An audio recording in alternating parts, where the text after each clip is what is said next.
Go Rose. Go Rose. I see you, John. I see you. How everybody doing tonight? Excellent. What's up, Rick? Man, it's welcome hot. to Friday nights, people. To the feed. To the welcome feed. in. And we're happy to be back. Everybody had a nice week off. It's been hot as hell. That's all I can say. Hot as hell. What's your temperature in Mississippi? The real feel. No. What is the temperature in Mississippi?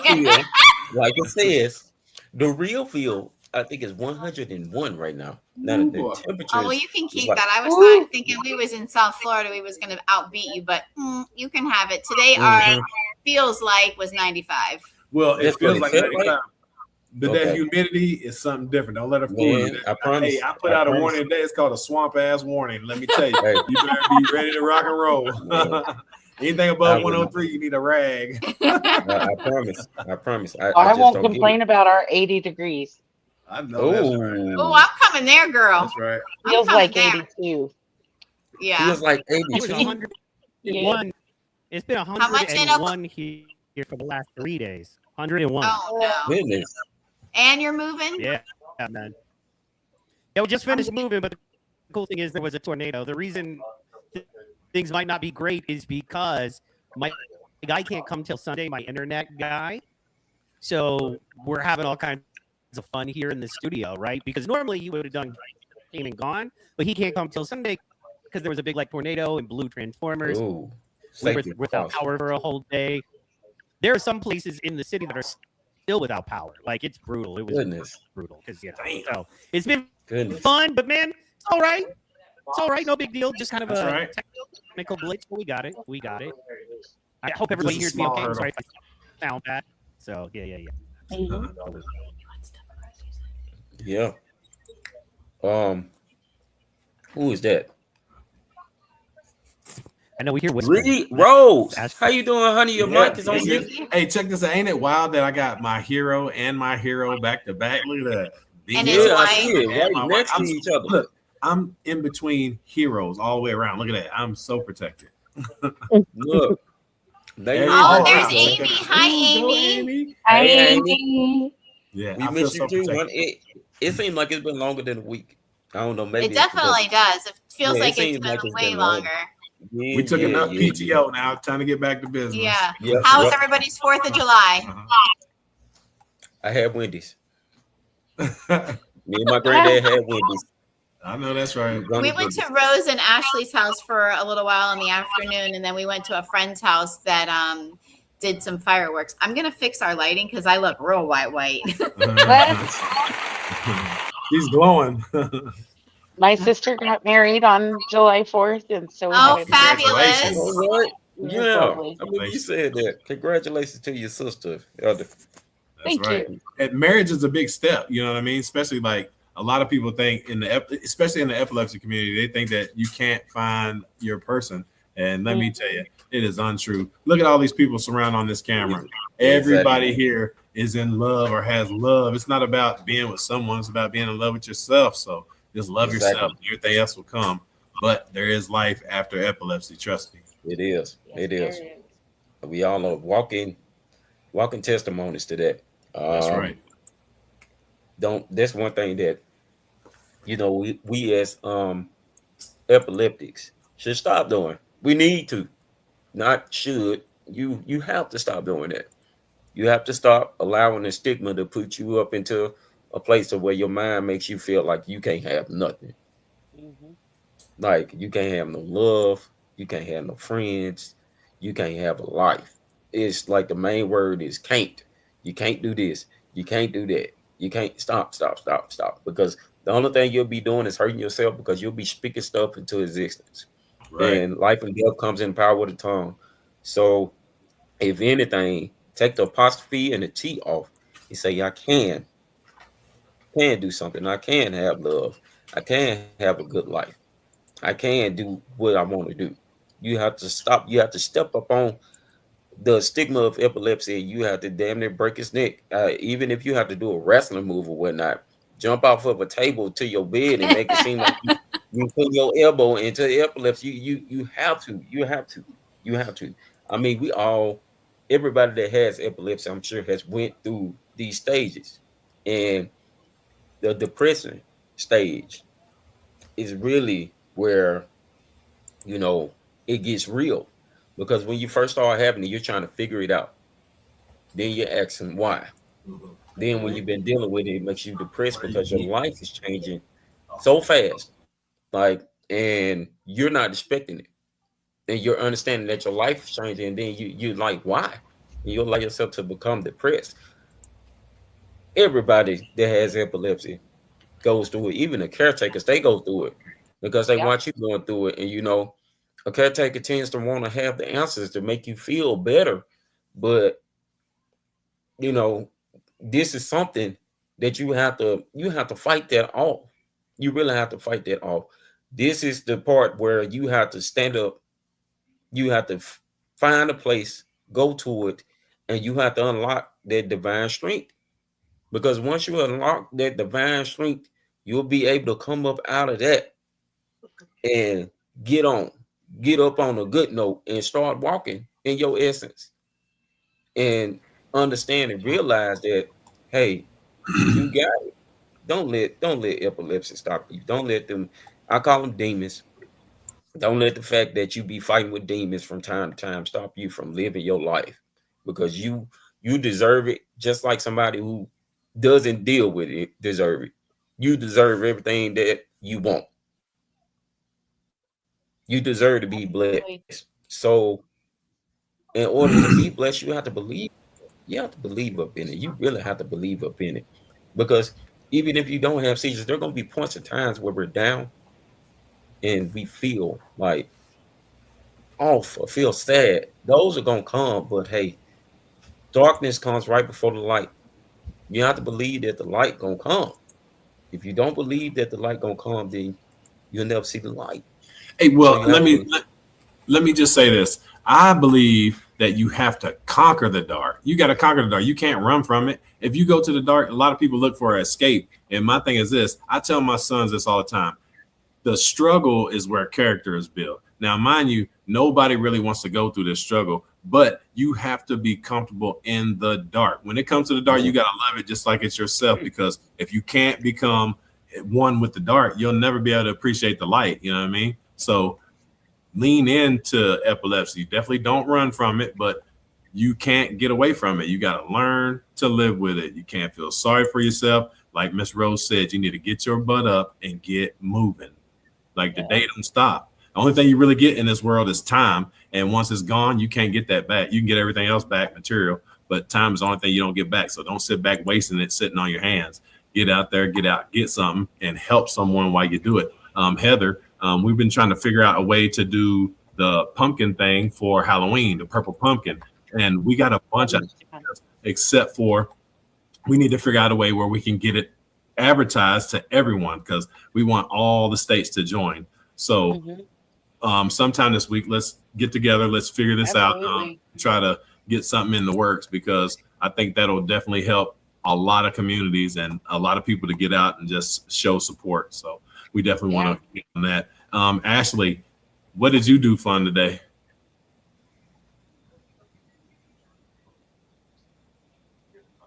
Can you hear us? Can you hear us, Ash? I don't think she can. Yeah. I know she said she was gonna log out and log back in. Come back in. Right. Rose is coming to save the rescue. Rose, how'd that rental car turn out?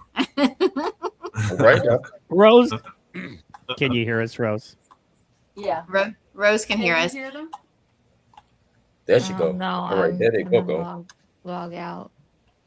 Yeah, so Rose came in clutch this week. I got to give a shout out to Rose. Amen. Curtis started a new job this week, and I needed to get him to Jupiter to do some testing and onboarding and all of that stuff. I did a drug test. I passed, of course. All them haters out there. Let me tell you, Lamotrigine only.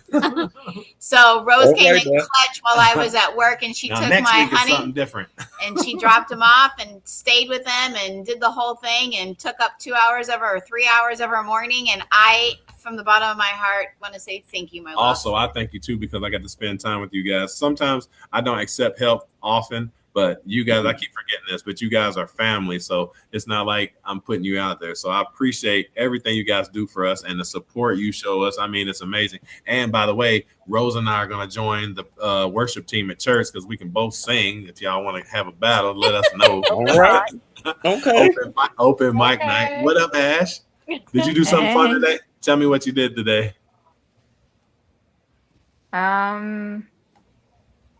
Just relaxed and went out to dinner. I know that. Where'd you eat? All right. Torrero's, the Mexican restaurant. So we have a Mexican restaurant here in South Florida that's in Palm Beach County. There's Mexican restaurants everywhere, but this restaurant is called Torrero's. It is like no other. It is so good. Their chips and salsa are amazing. Most of their food is good.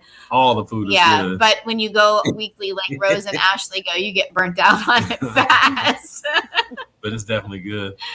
Yeah. Last week we went All right. Friday night and then we went Saturday night with our friends. That's a long one. Yeah. But yeah, Rose came in clutch. She got me down there to where I needed to go, and we had a good time. And I was sitting here thinking, because when she picked me up, she asked me, did I want something from McDonald's, right? I said, no, I'm good. So I have a crystal ball. When she showed up with a sausage, egg, and cheese biscuit and a strawberry smoothie, I knew Ashley done told her. And he texts me when he finally gets home I took after my medicine and never eat. And he says, how did Rose know that I like sausage, egg, and cheese biscuit? And how did she know that I like a strawberry? I go, she must have a crystal ball. He goes, she must have got it at Ashley's Furniture. Yeah, Ashley's Furniture. Yeah. They got them on sale right now. Yeah. Heather, what'd you do this week? Tell us something good. We want to know, Heather. I don't want to. It's been broadcasted out on Facebook. You've been very open and honest and vulnerable, and I appreciate that. Yeah. Tell us about how you guys are coping with this horrible, horrific incident that happened with the shooting in your home. And do you need us to come there? We're ready, locked and loaded, baby. We're okay. For the first couple of nights, it was pretty darn scary, and I secluded myself into Sean. What up, Sean? Back room. And then we were gone for the weekend for the wedding and all of the festivities. So I did not want to be here on the 4th of July because of the fireworks, and it was too much. So this week we're just kind of, in the process of kind of acceptance, I guess, is more or less what it is. The police, are doing their investigation. to be honest, that I don't have a lot of faith there. So Right. we're just going to say that. Yeah. There's like one flock camera within a mile radius of our house, and there were 3 houses shot up within a half-mile radius of our house. So if that tells you guys Now, don't do you have guys have security cameras? We didn't at the time. I did put up a camera last Friday. Right. So we do have security cameras now. And I'm gonna tell you our another slick neighbor way. had cameras, and I do have video of the shooting. Another slick way is a trail cam. Like I hunt, and a trail cam sees everything. Nobody knows it's there. It's just discreet. Put it on a tree somewhere close to your house, and it gives you notification when somebody gets too close. My granddad has one of those. It goes off. Yeah. And it's super safe. But always protect yourself. And like I said, if you need something, I know people that live in your area. So if you need anything, you just let us know. Okay. Thank you. I appreciate it. Yeah. Mostly Protect yourself. Yeah. Please, well, Heather. we have taken those steps as well. I typically am very much not a fan of having guns in the house. I now am strapped, so we're good. There you go. And I always had this. A gun would have saved us from a drive-by shooting, right? Right, of course. They weren't trying to break in. Yeah. Right. Yeah, but you still always got to be prepared and protect your family. You do. Yep, You do. we are now. You do. But by all means, always go through the proper steps, get the proper training, get everything you need to be successful. Because when something really happens and you have to do what you got to do, you can be sued for protecting yourself. So always protect yourself, but do it the right way. Get all the information you need, all the credentials you need, and then that way you're all the way legal if you got to put somebody down. Just saying. Exactly. Amen. Nope. Yeah. Mike, how are you feeling? You had a couple seizures a week or so ago. How are you feeling? You've moved this whole thing. Transformers blowing How up you feeling, everywhere. bud? I mean, it was a long time ago I had seizures. What are you talking about? Come on, it was like a week ago. Simmer down. Conor McGregor we're fights. doing good. I know. Aren't we excited about that, man? We're doing good. Oh, yeah, doing buddy. Good. So loving it, man. Loving it. Excited, right? So stuff is great. Stuff is great. Yeah, man. What I'm really happy about is not having any seizures. You know what I mean? Through the move. If any of you know about, Awesome. moving, you know what I mean? And dealing Stressful. with moving in the heat and then moving in the heat in, like literally the day after a tornado comes through and blows like the power lines in your house and stuff.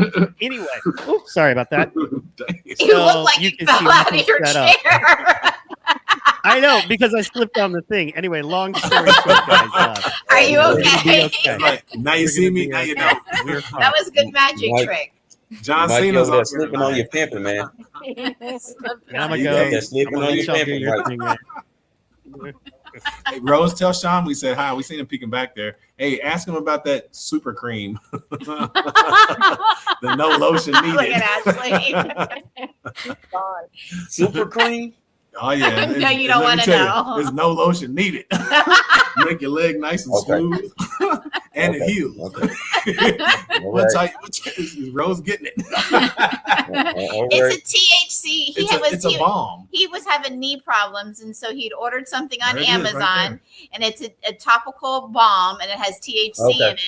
And Sean, her husband, is Jamaican, and so it's ashy season, right? Yeah, buddy. So he rubs some on his legs, and he goes, "Holy cow!" Because I rubbed it on my knees. I didn't have to put lotion on for 2 weeks.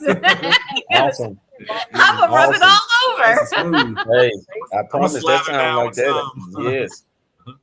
I might need to get some of that because my feet have been. Like you've been My kicking feet flour have been bags. on fire. Yes. Kicking back the flour. Super cream. I need to look into that because I know they have like different creams, and I know most of them have like the CBD and stuff in the oils. But the fact that this one got THC on it, super cream, and my diabetes has been acting up like randomly. It has been acting up and going up and down. Feet just. Have you been getting tested? Have you been testing? Yeah. I mean, how about your diet? Yeah. I know you be eating Wendy's. Yeah, but see, that's the thing with type 1. It just does what it wants. Right. Like I can literally be sitting down, then checked it.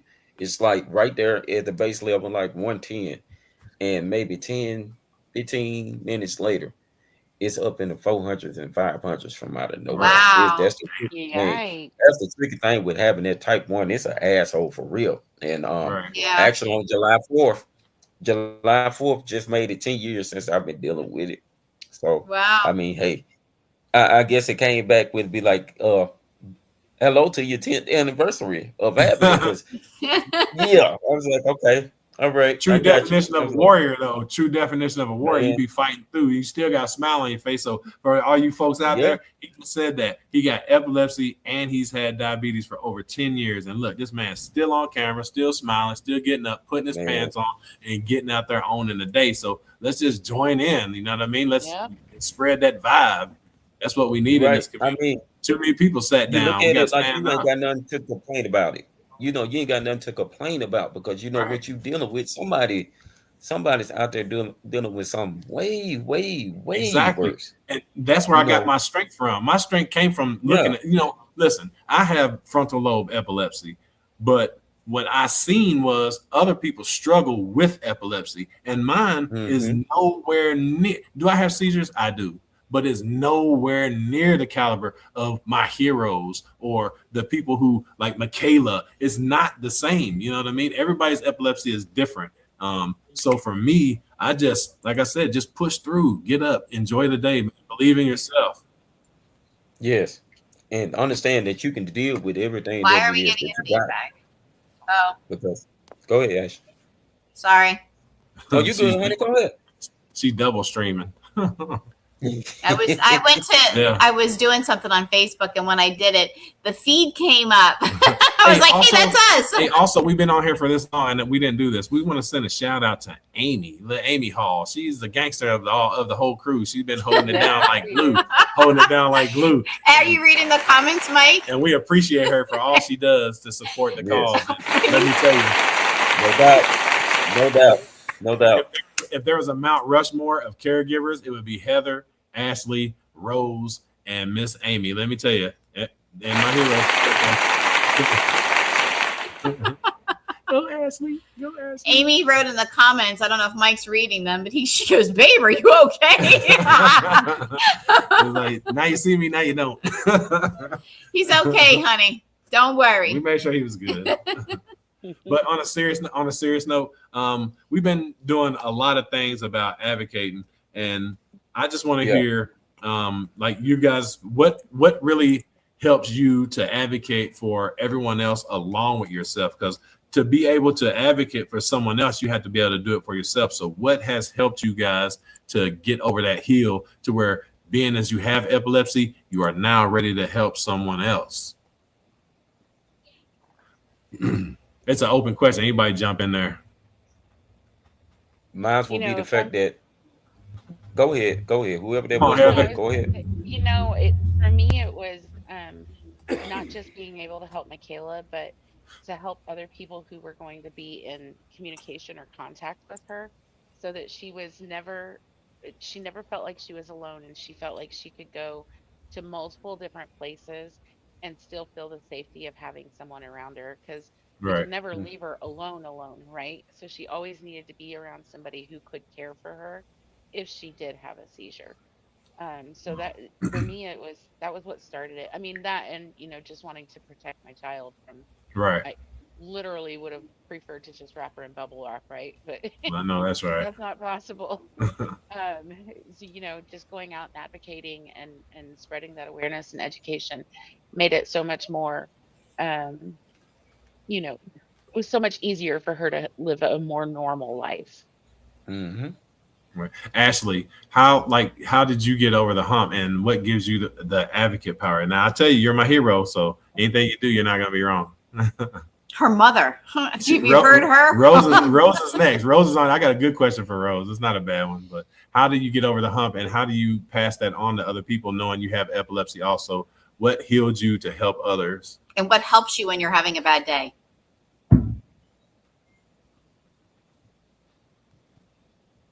So what got me over that hump? So I don't know if any of you guys heard about Camp Boggy Creek. It's ages, I think you can start going when you're 7 to 16. Mhm. And there you don't feel limited. You actually see, like, you know, other people having seizures. It's a camp for epileptic people. Let me ask you another question. If we were able to do one thing in the epilepsy community that you would love to do, what would we do? What would we do for people?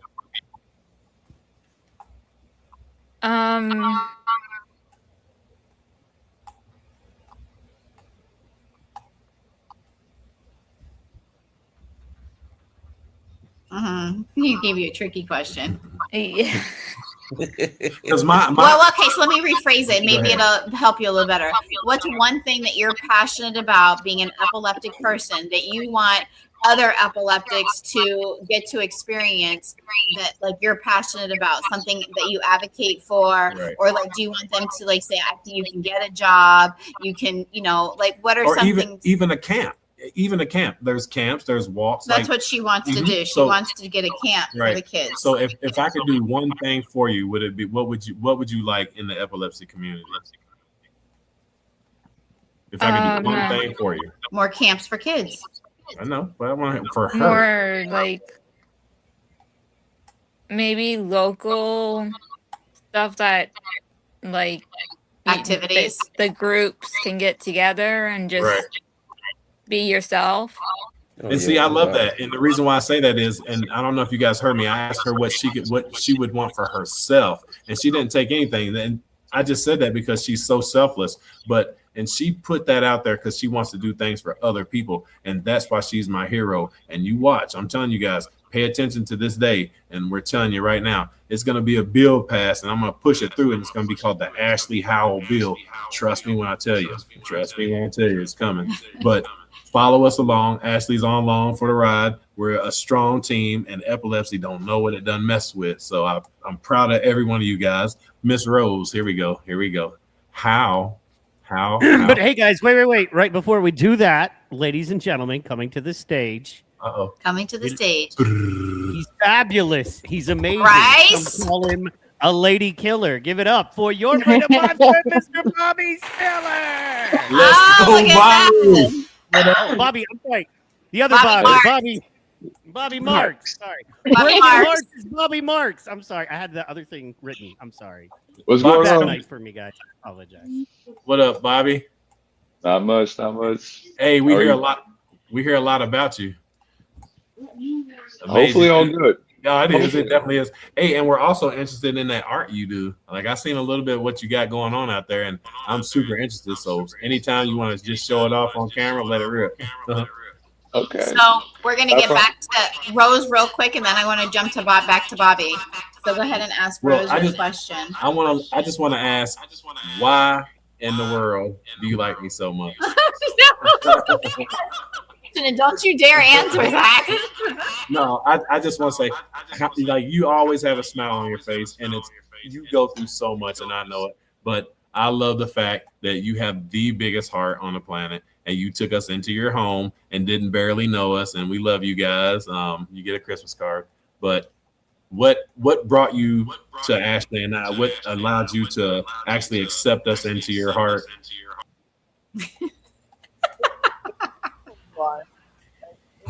It feels like I've known you for years. Yeah. It's just, God brings people together and they just click. Right. Yeah, it's definitely God's work for sure. It definitely is. And I just want to say thank you, because like I said, you are the fuel that got this machine. The goat. That got this machine going. And Ashley is the purpose. So I thank you from the bottom of my heart. My family is your family. And anything you guys need, we always got you. So Bobby, how are you doing after all of the chaos you guys have had? We've talked to Heather about it. How are you handling everything? I know you've been missing Michaela a lot lately. I've seen your post. How are you handling all of the stuff that you guys have had to unfortunately deal with? Well, it's hard. Yeah. When personally, as a teen and a young adult, I dealt it's not unfamiliar to me, but having a family now, and what really bothers me right now is the face my wife made and my grandson made. That really bothers me. It's probably the hardest thing out of everything. Because it's all new for them. She's never ever been in a drive-by, and my grandson, I was hoping would never have to experience one. And it's hard. I kind of feel like I failed him as far as like trying to keep him safe. And Right. I know it's not. I know it's not my fault, but I feel like it's my responsibility as a father, as a grandfather, as a husband. To protect my kids, protect my wife, to protect my grandbabies. So I can understand that. But it isn't your fault. It is not your fault. You do know that, Hey, right? I just want to say from a man to another man, I appreciate you coming on here and sharing, brother. Like, it takes a lot to get on camera and tell your story. And from the bottom of my heart, thank you for that, because it just gives other men out there the confidence to get on here and tell their story. And I can see that you're a little vulnerable. I'm the same way, brother. So if you ever need someone to talk to, call my phone, bro. I'll give you my whole number. That way you don't got to message me on Facebook. Not just the zip code or the area code. I'll for give real. you the whole And thing. like I said, I know my dad lives in Kentucky. So when we go there to see him, I'd love to meet up with you and Heather and just kick it, go out to eat, do something, hit the Bell of Louisville. Let's do something. Yeah, that'd be nice, man. That would be real nice. And it's an open offer. Y'all come to Florida, you can stay here. I promise you. We got an extra room, but we definitely want to link up with you guys. And anytime you want to talk, brother, I'm there for you, okay? Speaking of Florida, Coraline's down there right now. Oh, okay, look at that. Uh-oh, jelly. Bobby, my brother, man, it is good to see you. Oh, you're one of the few people on the screen I have hung out with in person. We sweated in a park together. That's right. One of the times I can say I have been outside sweating on a Saturday morning, and not because I made poor decisions the night before. Poor decisions. Oh my. Anyway, man, it is good to see you guys. I'm so glad. I was really hoping you guys would come on and share a little bit about what you're going through, and thank you for doing that. I'm looking forward to the art that comes out of it because of your expression. And Heather, thank you, because what I've noticed and what we've all noticed is that you guys have not stopped. That's right. Kept pushing. Yes. Being who you are, and like I expected it. And if you need a break, take a break. You know what I mean? Really, seriously, the one thing that we need to remember, all of us, because man, I love y'all, but man, we are grinders. There's not a one of us here that if we're not inspired, if we don't have passion, if we have passion and a love for something, you know what I mean? We'll give our teeth for it. You know what I mean? We'll give the last bit of everything we have for it.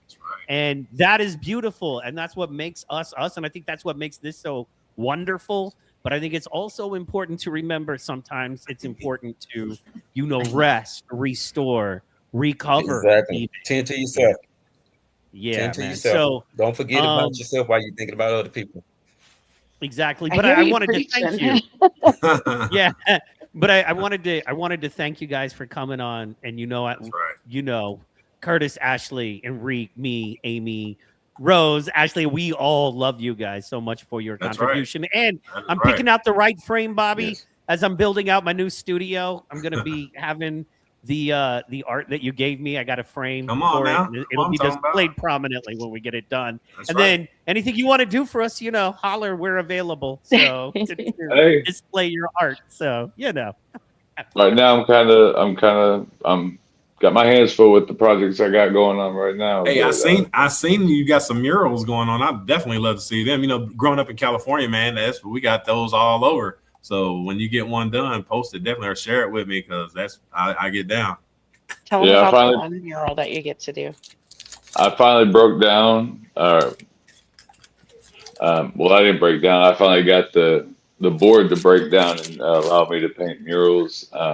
I'm doing one on a corrugated storage trailer, like one of the big old cargo trailers. Yeah. And it's going to be a two-sided image. So in one direction, it's going to look one way, and if you go to the other side and look at it, it's going to have a completely different other picture on it. Oh man, that's awesome. Definitely. And it's a task, but I just got started on it, working on drafts. But it's for my neighborhood, it's for my community. That's and right.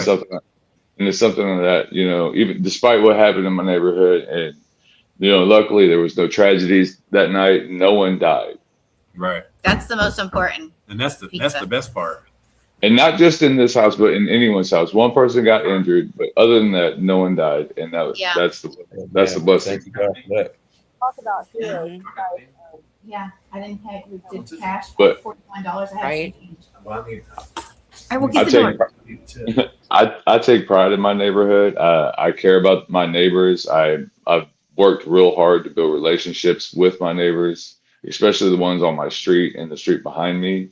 The community center I work with or work for, they also try to build bridges here, but they find it difficult because they don't live here in the neighborhood. They don't know the needs, and they don't understand the complexity. It's not just that, you know, this is a poor neighborhood. It's more to it, and so I help bridge that gap.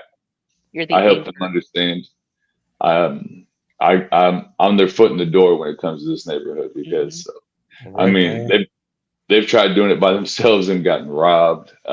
They've had their cars stolen like right in front of them. So I kind of am the in-between guy, the middleman. The moderator. Exactly. The moderator. Love that neighbor, man. Hey, thank you for that, man. Thank you for doing what it is that you're doing, man. Because, you know, you have people who come in, but it seems like the people who actually get along with the moderators are the people themselves. They fellow neighbor, the one who actually is up in the trenches and whatnot, and actually knows what's going on. Like, knows what's going on. Because you're the one that actually bridges the gap, like you said. You're the one right there in the middle where you got new people coming in, then you got the old ones coming in. You can bridge the gap to connect everybody to be one whole circle.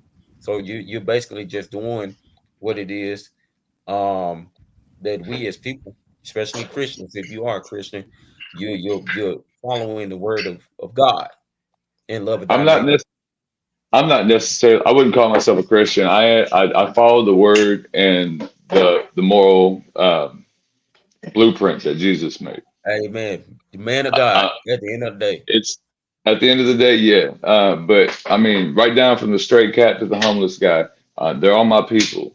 Like I have a debt to pay, and I'm paying it, and I do it through working with my neighbors, rebuilding communities, rebuilding relationships, and just trying to create a bond that, you know, we as children never really got in neighborhoods. You know, everyone talked about it. We all saw it in movies. I'm trying to build that for real. Yes. But man, on account of the feed, and one thing about the feed brings superstars. They'll be right in front of your face. That's one thing I've noticed since we started doing this. This group is full of superstars in their own right. Y'all but like we're so entrenched in our neighborhood. Like they knew about Michaela. They knew about epilepsy. A few of my neighbors actually, like when my dog got loose and KK was helping me chase down Bruno, my neighbor stopped and picked her up because he saw that she was having problems, and actually saved her from falling and having a seizure later on, like getting out of her truck. And like the people at my gas station, I love the people at my gas station, because she's had seizures there, and they protected her from both people and the cops, and allowed me to take care of my daughter, allowed her to recover and all that. Exactly. And that's what I'm trying to build, because like, you know, I saw it in movies. I saw, you know, a community of people just all helping each other and just there for each other, sharing little casseroles and whatnot. And, right. recipes and sitting on neighborhood barbecues and stuff like that. And I wanted that. So it's been my goal since I've changed my life to build that. That's right. And it exists. Let me tell you, I came man. from rock bottom. I came from rock bottom, man. I own a house now. I got successful kids. And I was that guy that never thought I was going to make it because, like you said, I was living out the movie dreams. When I was young, I had movies like Menace to Society, Boys in the Hood. So, of course, that's the thing, especially if you don't have a dad in the house. You got somebody protecting you, and you have people you're supposed to trust, things you're not supposed to get. So now you're living that life. So next thing you got to do is break away from it. And it was the hardest thing for me to get away from. But I'm like you guys, we had a drive-by, but I was actually hit. I was hitting my arm. And trust me, it don't feel right. And the bullet wasn't even for me. It was for someone else. And that's the bad thing. What they said, guns don't kill people. Stupid people with guns kill people. And don't bullet have a name on it. But I'm just glad that you guys made it through. And also, I applaud you for saying when the holy question came up that you said, I'm not a Christian. And if you was to say you were a Christian, you'd be lying to yourself. So I really appreciate the honesty that you shared with that, because I believe that you have faith, and I can see it and hear it in your voice. And it just takes a little bit of time. But once you get that spot in your heart, I promise you'll let all that other stuff go. You carry it well. I do the same thing. Like your smile, I see it. But I see what's underneath of it also, because I had the same smile. So when I tell you, like, I understand what you're going through, I literally do understand what you're going through. And for you to actually get out into your community and be a pillar, that is in itself amazing. And people in your community should really take a heed of that and want to join you, because you're actually adding something that helps a community versus something that takes away from it. And just your act alone is going to make property prices go up. I'm just going to be honest with you. They're going to be wanting to buy it. But keep that passion, and I can see it. Everybody on this group can see it. My hero, Ashley, she sees it. She gives me passion. But keep up the good fight, man. Good guys win in the end, promise. Amen. Yes. Well said. It was. Yep. Ashley, and it's all about action. Yeah, definitely. I can see the pain in your eyes, Bobby. And I don't even know you like that, but I can see the pain in your eyes from the things that you guys have had to endure. So you're carrying yourself beautifully. And trust me when I tell you, God will carry you through this. He's going to. And it's not just one person. You have 1, 2, 3, 4, 5, 6, 7, and there's Bryce, there's Courtney. There's 9 of us here. Everybody's from different backgrounds, but we support the same cause. See, that's what makes us different from everybody else. Everybody else is, I don't fit in with them. I don't fit in with them. I don't know any of you guys. I met Ashley. She's my hero. I'm going to say it again. But all you people are family now. I'm not going to call you all you people. That's Mike. That's Enrique. That's Heather. That's Bobby. You're my family. So when I take you in, like, you are in my heart forever. This is not part-time. This is not playtime. But what it is, it's the right time for us to take over, because voices should be heard. And it's been way too long. People have been sitting on their hands. And let me tell you, God picked the right people, because this group right here is going to get something started. And I promise you, it's going to be greater. They say it's going to get greater later. And I truly feel that in my stomach. I tell my wife every day, I said, this thing is going to take off. And it's because it's guided by grace. And it's a lot of people who have passion, and it's forged in fire. You know what I mean? It's in your chest. There you go. You don't just get it. You got to have it. And you guys have it. You know, like there was an old comedian, Eddie Griffin. He said, feel like you got it, there'll be a blue light around you. He can tell if you're the shit or the stuff or not, excuse my language, because you got that blue light. Every one of you guys had a blue light, and I see it in you. And like I said, I don't know if I'll ever get to meet any of you, but I know every one of you. I hope that really resonates. Oh, we're going to meet every single one of you. No, I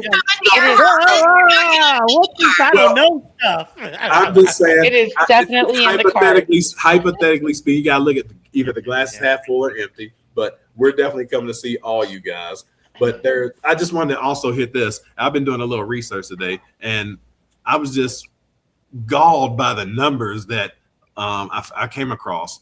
In America, there is 3.5 million people living with epilepsy. There's 1 in 26, 1 in 1,000 kids die from SUDEP, 1 in 4,500 adults. It's wild how there's no education. 50 million billion 50 million worldwide. That epilepsy affects and is not being talked about. So what's here, even go ahead. I'm sorry, I didn't mean to interrupt you, but what's even more crazy is the fact that you have celebrities, you have politicians, you have famous people, and it still gets no traction. It's still, they'd much rather talk about breast cancer or something that's something. Why would I want my kid to see an HIV commercial? How about a commercial that saves a person? Because it's not invisible. It's something you can see. You can see the lump. You can see the the sickness take over the body, but you can't see epilepsy. So you can't sell it. You can't market it. Lil Wayne has epilepsy. You figure one of the biggest names in rap can't get a voice. Well, this is the thing. I think for us here as a group, it takes ordinary people to do extraordinary things. And I think just because we have a voice, people are going to start getting on board. And it's because for too long, stigma affects everyone, not just the poor people. Rich people have stigma too because they're held to a higher standard. So, of course, they'll try to hide and protect it. So what they do is they get used to doing that. So what we have to do as a group of ordinary people, just think about the Revolutionary War. We beat people's butts with shovels and rakes. You know what I mean? That's what we have right now. We have shovels and rakes, and we have the glory to get up every day and fight this fight. And I'm proud to say that I get to fight it with you guys, but the world must know that we exist. I was talking earlier about the Ashley Howell bill, and what that bill would be is for every school in America and across the seas to have epilepsy action plan for all schools. Like, these kids are our future, and we have to start looking out for them. By all means, I don't mean to disrespect anybody out there, but these kids come first, regardless of what you're saying. I'm 50. I've lived most of my good life, and if I had to end it today, I would end it today to save one of them. And we got to get the education out there. We need outreach in these communities, and it takes the communities to raise their voice. Until you get in your community, you start opening up, and you tell these officials, and you stand around in public places where you belong, you can tell these folks, hey, look, I have epilepsy. We are what epilepsy looks like, and we have to fight for that, because if not, get funding. If not, we're not going to get it. And what we're doing here at Epilepsy Awareness South Florida, the Face the Epilepsy Information Lane podcast, and K-Dubs Warriors, we are Crusaders. We are looking for support, and that's where we're going to get, because if not, we're not going away. We'll be here. We're going to be the squeaky wheel that never goes away. That's right. So eventually the squeaky wheel is going to make enough noise that they're going to recognize. It may not happen tomorrow. It may not happen next week, but I can guarantee you by the end of this year, they're going to be looking at us, and they're going to be saying, okay, this community is not going anywhere. That's right. How can we support them or shut them down? And you're not going to shut us down. So you can try whatever you want, but we're going to keep at it. Hey, I'm gonna reference it like this. Now I'll let somebody else talk for a minute.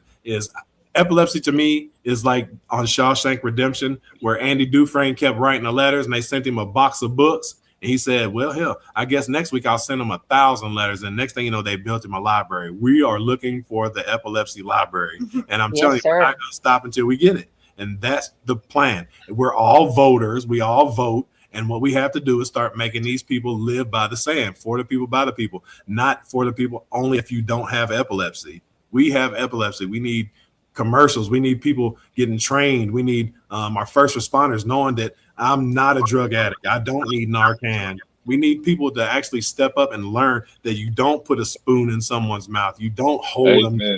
You don't do any of that. So that's where the education comes in. And the outreach is for these countries and these places who don't have resources. We need resources. We need education. We need everyone around the world protected as such. We are the greatest country in America, but we show the least amount of affection towards people who need us. We tend to push them away instead of helping them. And I'll say this 1,000,000 times. If you spend $252 million to watch Wemby play basketball, and you can't put $1 million towards research for epilepsy, what are we really doing in life? Where's our concentration at? We're not thinking at all as a people. We need to start thinking about other people. Yep. And that'll change. Well, beyond the kids in the schools, one of the other things that I'm most passionate about for epileptics is holding a job and not having to explain yourself. Like, there's so many people that I see on posting that they're like, I didn't tell my job that I have epilepsy, or I'm going on an interview. Should I tell them? And there's so many people that are walking around not telling them and trying not to have a seizure while they're at work. This is a country that is freedom of speech, all of these freedom things, but you're not free to go to work and have a disability. Like what? Well, not only that is they don't consider epilepsy a disability. So that's why a lot of people have a hard time. Like Enrique, you just got, you know what I mean? How much did you have to fight to get what you needed when you are a citizen? Like, come on, man. This is ridiculous. Like they got us out here like we don't matter at all, but we're in your communities. We teach your kids. We're at your restaurants. But you're right. 3.5 million people. And then if you go to other countries, all right, think about this. I talked to this guy, his name's John. He's from Kenya, and they have a group of 90 people. And in other countries, they think, like in his country, they think epilepsy is voodoo. Demons. He's cursed. Mm-hmm. Demons, yeah. It's misunderstood. We actually did a show. Yeah, we actually did a show. One of the original feeds with shout out to Micah in Liberia, Africa, same thing. Right. And there are children there that are in bad need. They think they're demon possessed, so they basically drop them off with like no care in the woods. None. Like, leave them. You know, it's abandon them. It's heavy, man. Yeah. He literally cried for that episode. He texts me all the time. He said, man, we need you guys over here. And that's the education part, because they don't have the education we have. They don't know that that person's not cursed. He just has a disorder that makes his brain fire more than theirs. So that's the stigma. So we need to break that. We need to educate and outreach. That's what we definitely need. So all these people out here who's got these big multi-million-dollar companies, billion-dollar companies, do something with it. Put it in the communities that are around you. Help people. Support your community. That's where the blessings come from. The blessings don't come from keeping your fist closed. You got to open your hands up. And then sometimes if you have it, you have to help someone. That's what you're here for. You're here to help your brother, not to keep it 100. A lot of people here in the United States, we're entitled. Big time entitled. All of these companies that have all of this millions of dollars and funding and everything else, and a lot of them get tax write-offs for donating to 501c companies. Information Lane is a 501c company. So like all of these places, K-Dubs Crusaders, they are a nonprofit organization as well. So like there are so many people that are out here in this world that, and there's enough money between what we have in the United States for funding and grants, even just government funding. Forget businesses, even from just our government. There's government funding, and they're putting it in the hands of the wrong people. And it's up to people like us that are genuine and want to make a difference in the community. And for this type of community, the epileptics, that need to speak up and consistently be the squeaky wheel. I'm going to get 100 no's. I sent out 37 emails last week for sponsorship. I got one reply. But you know what? You just got that one reply I'm going to keep running with. You got to keep pushing. Even if you get one look, it's better than no looks. And like go ahead, Bobby. I'm sorry. I'm going to let you in on a little bit, because I've been talking to a few people, like, people who have, who own companies and are like millionaires, and I don't know how much money they have, but when they go to donate to organizations like that. So I talked to this one guy. He's a former U.S. senator, and he told me about all the charities, and I was like, would you want to help me, start a charity for my daughter and raise awareness for epilepsy and SUDEP? And he talked to me for a little bit, and he was like, I'm gonna be honest with you, it's not something that's visible. Visibility sells. So if you show a cancer patient laying in a bed, it creates sympathy. You show somebody having a seizure, it scares them. It doesn't bring pity. It doesn't bring sadness or emotion other than fear. And he's like, if you show that, it scares people. No one's going to want to put money into something that scares them. And as far as employment goes, employers don't see epilepsy as a valid disability. What they do see it as, it's a liability. And they have to worry about if you get hurt on their property. Because me and my daughter discussed this a lot, especially when she worked at Jimmy John's and was continuously having seizures and getting hurt. Her boss finally was like, you can't work here anymore. Our insurance, won't cover it if you get hurt. Yeah. You know, it's going to be a strain. It's going to be a strain on us. So we're going to have to let you go. And that was pretty much what it was like every time she had a seizure at work. There's a debate of whether or not she could have her job. Right. But the bad thing is, the bad thing about it is, though, they don't want you to work, but then you got to fight for your disability, especially if you've worked. Man. Like I didn't find I had epilepsy till I was 48. So all those years I busted my tail working. I still do. I work in the construction industry now, but I busted my tail. And for you to tell me, and not you guys, the government, to tell me I don't qualify for disability because it doesn't consider epilepsy a disability. Well, you tell me I can't work. You tell me I can't drive. So what? That's a disability to me. I'm just confused. They need to explain what a disability is, because there's people out here who can't work, like you said, that can't get disability. Enrique is lucky. I know 1 out of 15 people get approved for disability. Enrique, did you get a disability finally? Finally did. Yeah. Yeah. And most times the process. Go ahead, Enrique. Go ahead, Bob. I was just going to say most times applying for and getting disability is a long drawn out process. Yeah, it is. And Definitely is. jump through hoops. And I've watched my daughter jump through it. I watched my mom jump through it. And it's just like endless. And then you have to, reevaluate every so often, and then you have to jump to the same hoops again. And how long did you fight, Enrique? First off, let me thank y'all. I just been sitting back listening to y'all. Y'all basically have been saying what I've been saying to myself, to other folks, since I was 14 years old. I've been fighting for 12 years. I haven't worked a corporate job about 12 years, because I remember I started 2014. It's like what y'all mentioned about being a liability compared to it being a disability, but this epilepsy basically just shows that common sense ain't always common. Turn the camera off so you can eat. Because you would think, and it's like what Bobby said, you can't see it, but you would think with something that affects the brain, and the brain controls the entire body. So if your brain is going through something, your whole body goes out of whack. And if your brain stops working, your body shuts down. That's the common thing. They say the most important thing in the brain is in the body is the brain, and then it's the heart. But fear, the fear of it.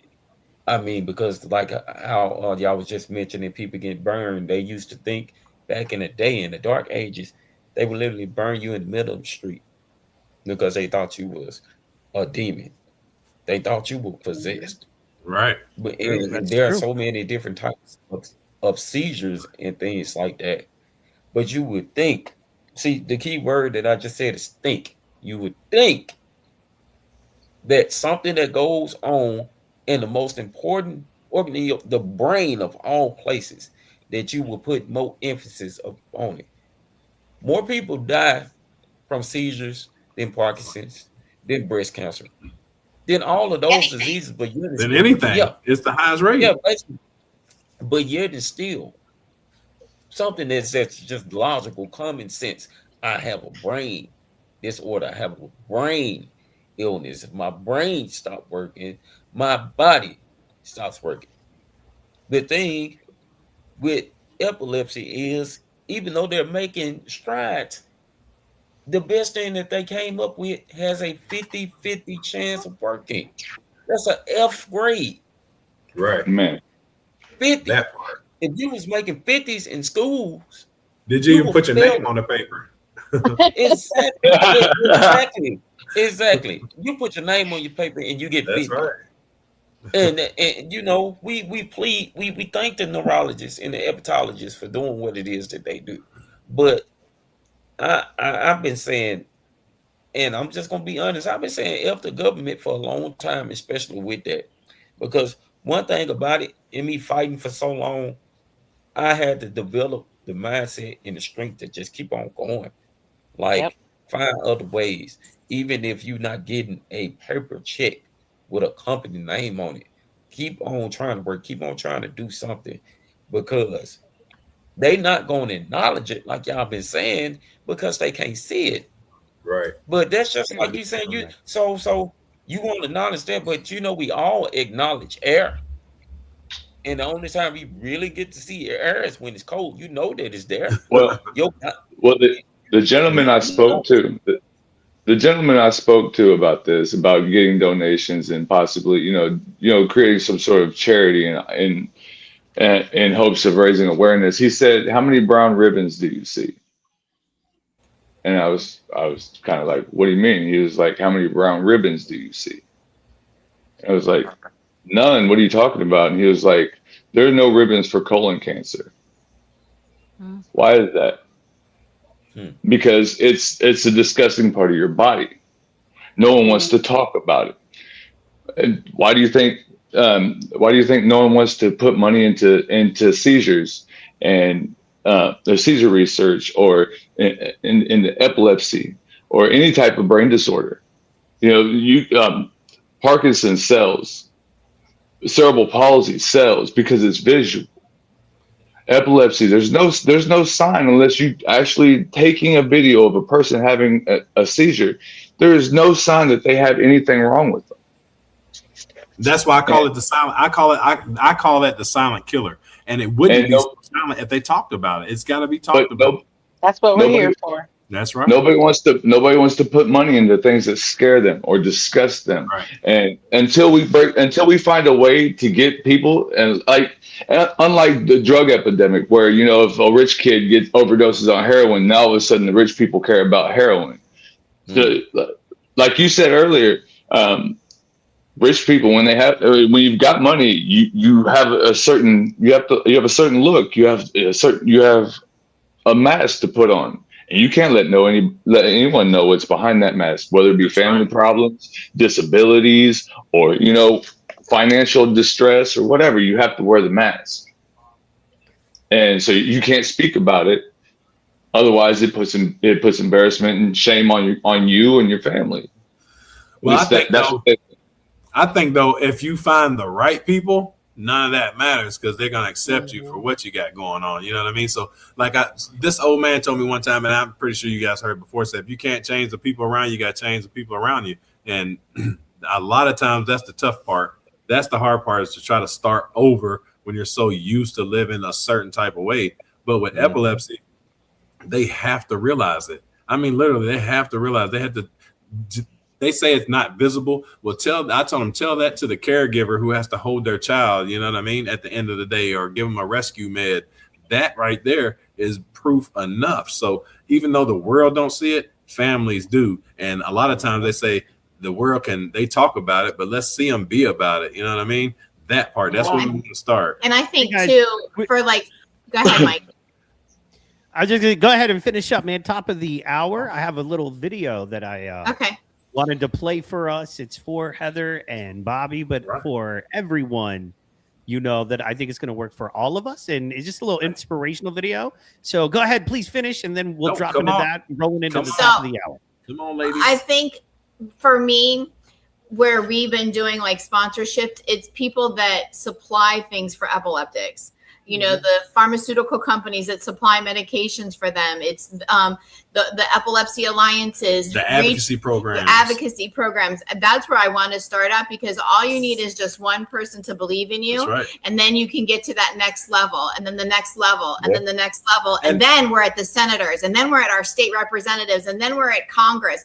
So I think once we start small, which is where we're trying to focus ours on, we're going to start out small with the pharmaceutical companies and things like that. And then once we get a couple notches on our belt, we're going to the state, and then we're going, to the Congress, and we're hitting the big dogs, and we're going to be a and not only that, is all these people have budgets. There's a budget for a reason. And the reason why I say that is there's no one else out there doing what we're doing. And there's a lot of companies out there that need what we got going on. And I promise you, all we got to do is keep raising our voices. They're watching. There's no people. I bet you go tomorrow night, check out on Friday night, see how many people's on the camera talking about epilepsy. It's not. There's no one. I researched it. There's nobody doing what we're doing. So that alone is going to get people to look at us. And like I said, all they had to do is give us $1 for everybody who has epilepsy, and that's $30 million.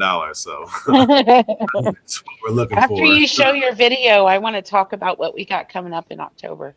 Okay, then. Absolutely. And just so y'all know, if we got $1 from everybody with epilepsy, I would take my small, tiny little cut, and you'd never see me again, and we'd all be happy. It'd be great. We'd be in the Bahamas,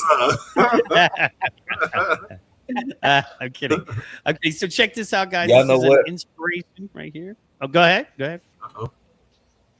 No, I was just gonna Go say, ahead, y'all know what? That when you don't have a cure, when you don't have a cure, you tend to just push it off.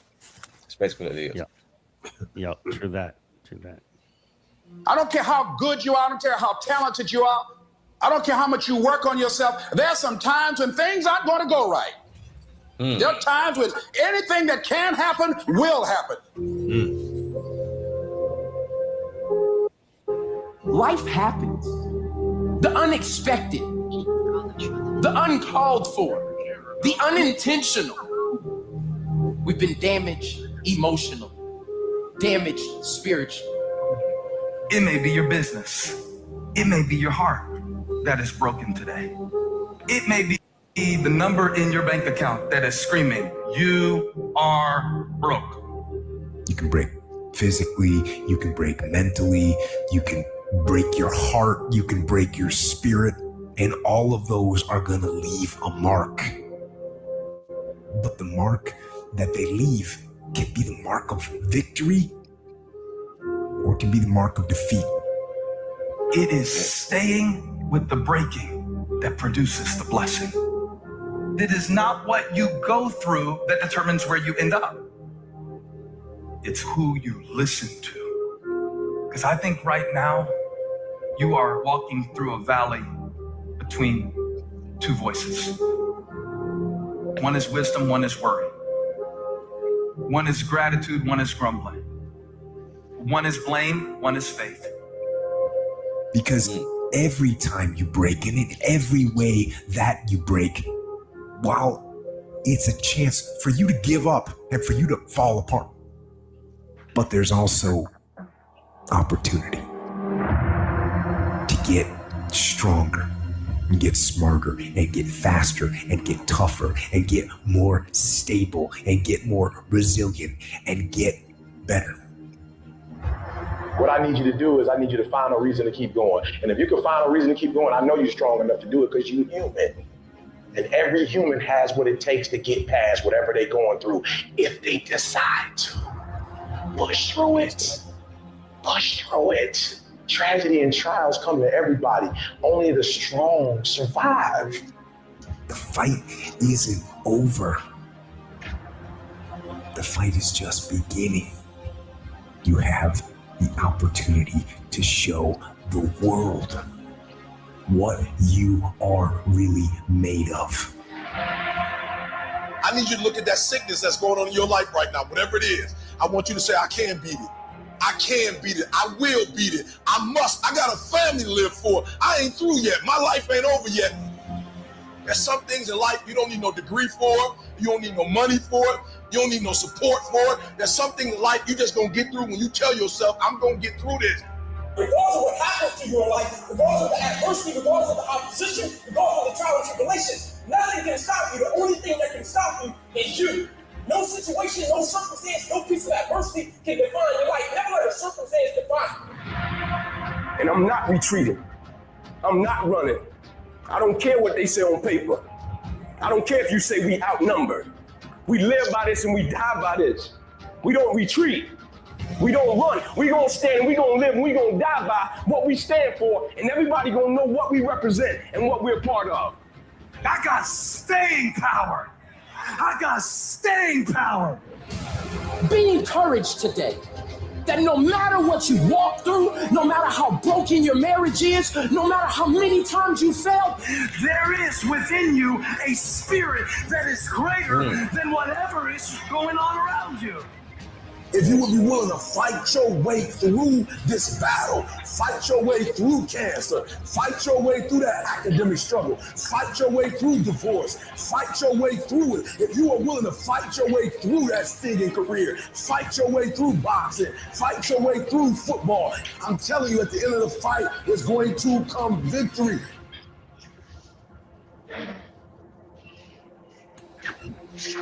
And as you crawl up and out of that dismal and wretched place, as you rise above what you were, and as you take the form of who you are supposed to be, you will see that in the very act of standing up, in the very act of fighting on, you will become and you will remain unbroken.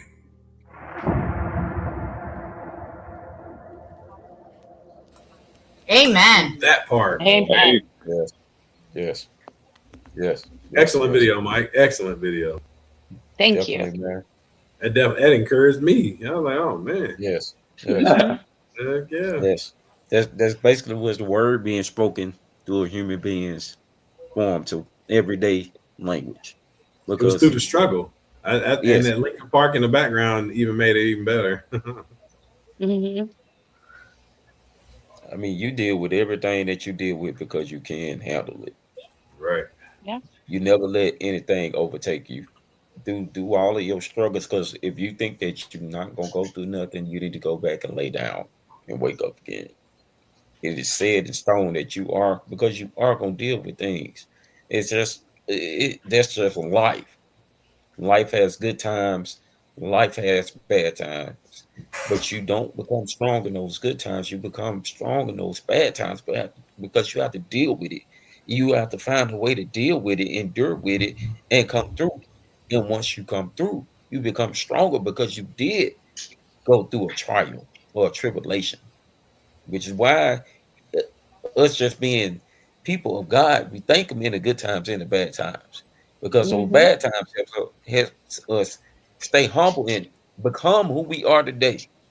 The people that we are today, we thank Him through good and through bad, because hey, it might not be something that we want. It might not be something that we don't understand, but we can handle it. We can handle it. It might be some stuff that just be, blemish and just turn you up. But like that word that they said, endure. We can endure through it. But you have to choose to live that type of life. You have to choose to get up when you falling down. That's Can't right. nobody make you get up. Come on. Can't nobody make you get up. You have to choose to get up.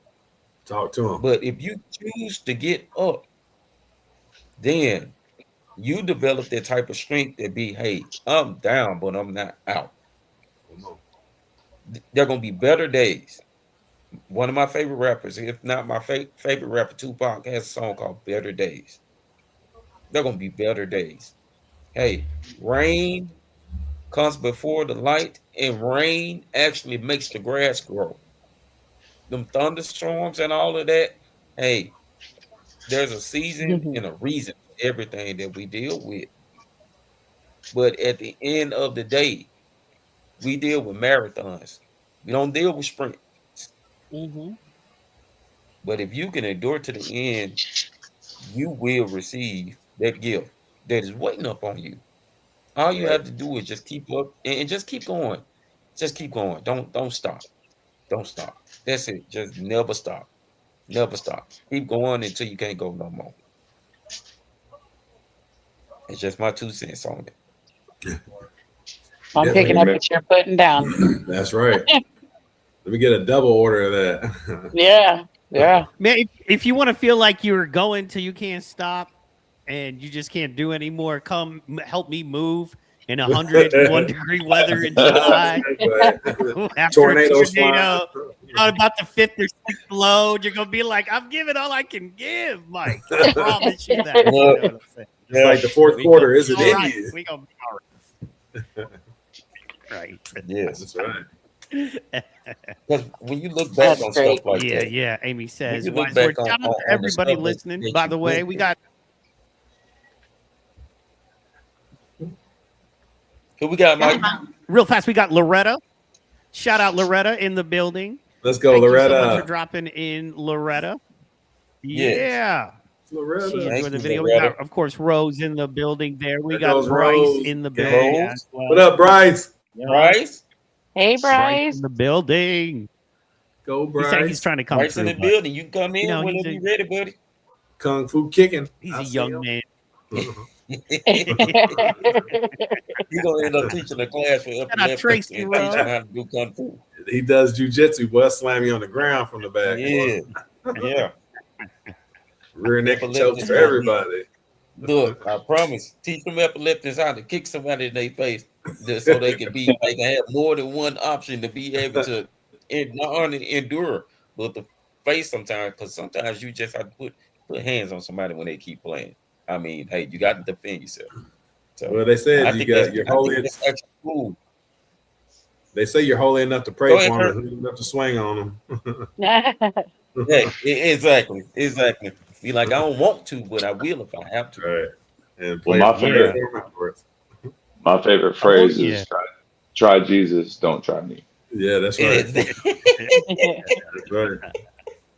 And ladies and gentlemen, speaking of not trying people, coming to Come the on now. stage now. Let's go, There you Bryce. go. All right, Bryce. All right. Hey. What's up, Brian? Oh, doing good. How you doing? Oh, How was your 4th of July? Oh, it was really good. I got to party with a lot of my friends, and it was right. really exciting. Yeah. What kind of beer did you drink? Oh, I didn't drink at that party, Okay, but good yeah. job. Good job. Yeah. Good job. Excellent. What else been up? Bryce came in with a big smile. Working on any new movies? Oh no, I've just been kind of just working a lot. Not too much else has been up. Just mostly working and then like hanging out with friends, going to the beach a lot, just because it's getting so hot out. It's nice weather. Yeah, We're definitely gonna try to go to the beach this weekend. That's definitely on the bucket list. I'll tell you. So Bryce, I've been meaning to ask you, man, what's the lady drop me off. scenario for you right now, man?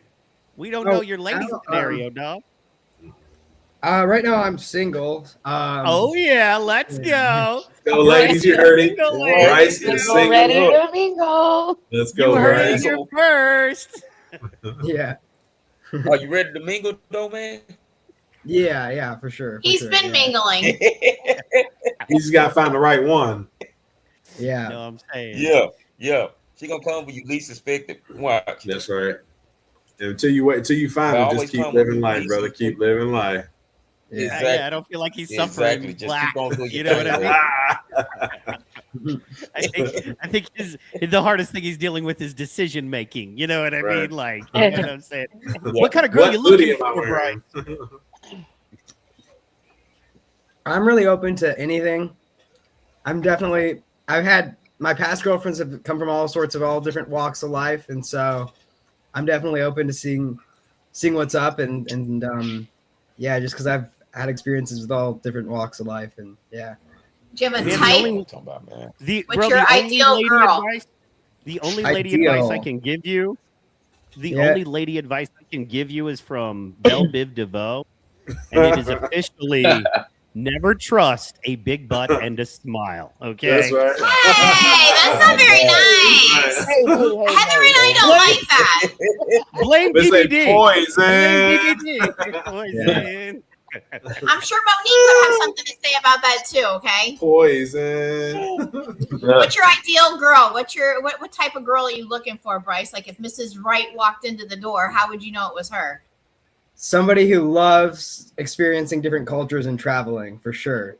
That's like a key thing for me. Is I love traveling, and so that would be like one of the key things for sure. Somebody who loves just exploring different, even if it's not traveling abroad somewhere, just like going somewhere and having a different cultural experience. Definitely, Yeah, I think everybody should do that Well, once, Bryce, I got a twice in their life. Get out and see something Yeah. that you're not used to. I got a question for you, dude. what's one quality that you can bring to somebody? What's a quality about yourself that would make you be able to get picked through a magnitude of men? What's the one thing that sets you out? That's a good question. I would say probably resilience. Also, I'm getting better at being more financially responsible, so I'm trying to get a little bit better at that. That's good. Date night. Yeah. Not at Taco Bell. Yeah, exactly. No fast food. No fast food. Yeah, exactly. Probably I don't somebody who probably appreciates all sorts of different genres of music for sure. Like I was listening to some Latin music earlier, kind of reminded me of some of the Florida folks for sure. Some of this Cuban music, yeah. That's right. Come Suavemente, besame. Never mind. Sorry, wrong song, wrong station. That's all she knows. I know more. It's just not that type of night. It's not the type of night Is it you ever? would listen to some No, music. Negative Ghost Rider. I don't know. You got to live across from our neighbors. It's always that night on Saturday. Yeah. Behind our house too. Salsa music. Mm-hmm. Yeah. Yeah. Maybe neighborhoods over, you can hear it. They got loudspeakers outside or something. Hey, y'all, Ashley, Hal, she had to head out. We love you, Ashley Hal. Thank you so much for participating. Oh, we love you, Ashley. We love you. Good night. Good night, Rose. We love you guys too. Tell Sean, get the metal detector ready. And then Bryce, appreciate you, man, for that. Yeah. I like how you said resilience. I like how you said that, man. That really puts a lot of input into my mind about, that one quality, because through life you do have to be resilient, because you're gonna go through some things. But the fact that was the quality that you put apart and said, yeah, I definitely respect you for that, man. No doubt. And I already did, but you just keep adding on. You just keep adding on. Man.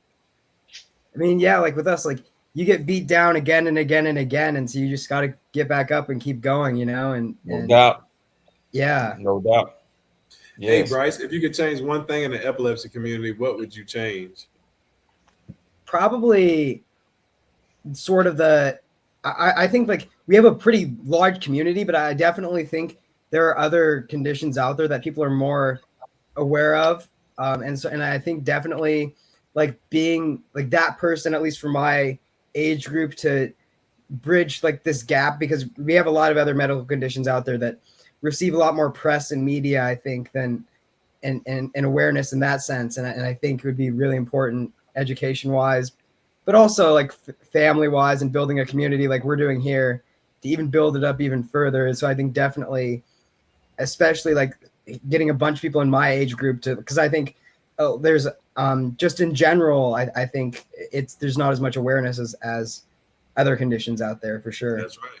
And that's what we're pushing for. I mean, literally, we're pushing for that, because people need to be seen, they need to be heard, and they need to be healed. Like, even if you can't heal epilepsy, you can not make them have hope, but you can give them hope, because there's going to be good days and bad days, but you have to exploit the good days. You can't just say, oh, here's a bad day, here's a bad day, here's a bad day. You got to give people good days. That's what folks are looking for. They're not looking for overnight healing or anything like that. The healing comes in your heart. You know what I mean? Once you accept the fact that you have epilepsy, then that's how you start breaking down those walls and that stigma, because you no longer care what the world thinks. And that's because you no longer care what the old you thinks, because once you get epilepsy, you're a brand new person.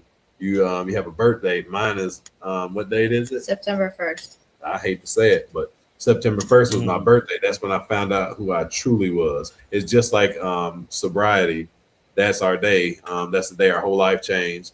And from that day forward, we just got to keep pushing as a team, as a family, support one another, because that's what they don't want us to do. They don't want us to unite. They don't want us to lock arms, because single, they can beat us. But if we get together, ain't no stopping it.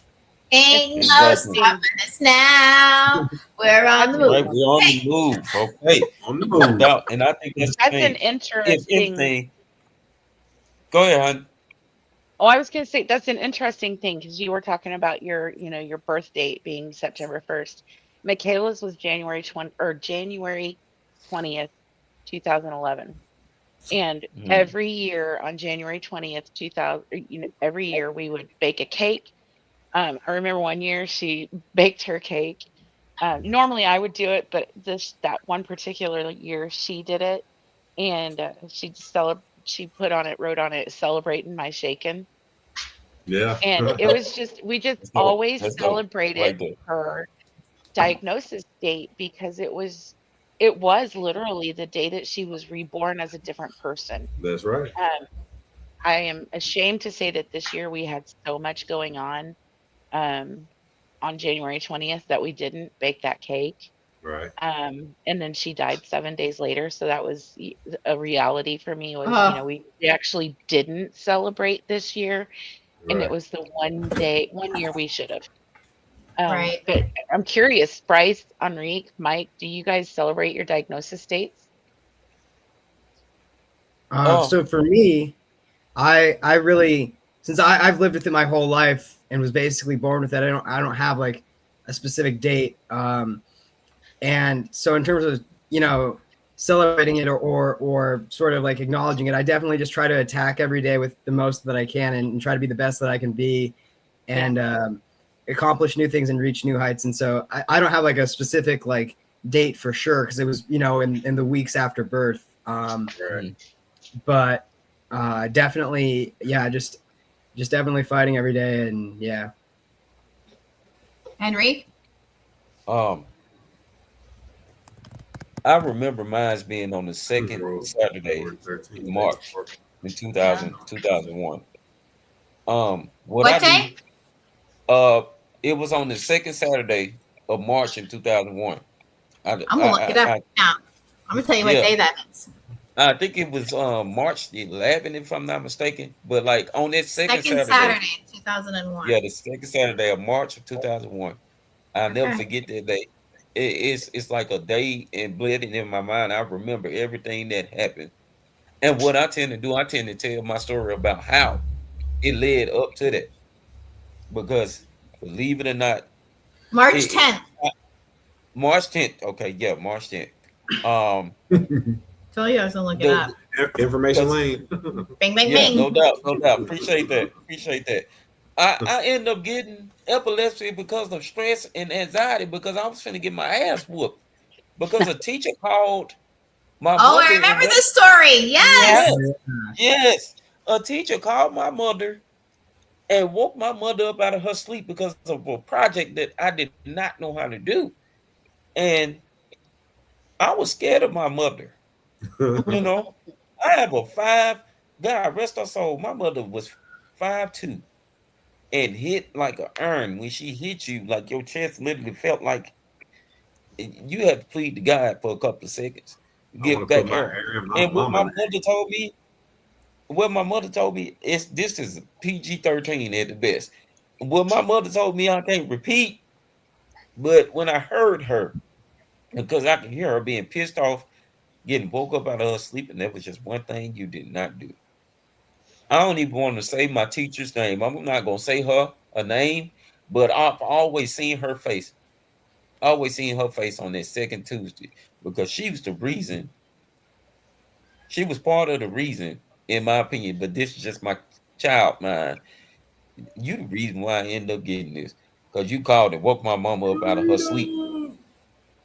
Like you literally called and woke my mama up out of her sleep, and then she said something to me, and the whole class looks and started laughing because they literally saw my face drop. And I always tell this story because it's funny now that I look at it, but it was not funny on any day when that happened. It wasn't. Right. But I mean, I tell Ladies and this gentlemen, story with laughter and whatnot. Coming to the stage now, we Who's got that? Karina Sandoval. Hi, Karina. Hi. How It's you been such a doing? long day. I'm still in my car, but I had to pop on to say hello to everybody, and it's a Friday party. Why not? That's right. Hey, we're so happy to Come on see down. you. No doubt. I've How you been been, Karina? working so hard today. I mean, I work hard every day, right? But I feel like Mm-hmm. today I've been living in my car.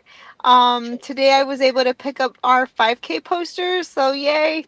Finally, like Yay. I'm seeing all the little pieces coming together and it makes me very, very excited. Um, we got some sponsorships today for the 5K, so Awesome. it's going great. Amen. We're That's super right. Let's excited. go. Come on, come on. Yeah. Yeah. Yes, Yeah. yes. Amen to that. Yeah, Karina. Clapping Yeah, around honey. the Keep world. doing it. Yeah. Push How my was your brother. 4th of July? 4th of July was good. We were with family, with my grandchildren, my son, and my daughter-in-law. We just kind of stayed home, um, enjoyed just being with each other, and it was nice not having to be out with like a lot of people, and it was just Oh, very yes. intimate, just us. I feel like we kind of like it like that lately. We've kind of just like being with each other and we don't need a lot of people. So it's been good, quiet. It's a little different. Last week was really hard for us. Obviously, it was Daniel's birthday and then 4th of July, everything together. But um, it was great. We still had a good time. We still celebrated Daniel's birthday like we always did. We had a great time. We had a great turnout. Um, his friends always know how to show up and show out. So it was That's right. great. Right. Um, I wasn't expecting very many people, and we had about 20, 25, 30 people show up to the cemetery. And then we had about 12 of us were at dinner. So we had a great time, and we still had red velvet cupcakes like always. And it was great. We had a great time. Yeah. I love it. Amen. Yeah. Yeah. Awesome. It's beautiful. It's beautiful. Definitely. It's amazing. Yes.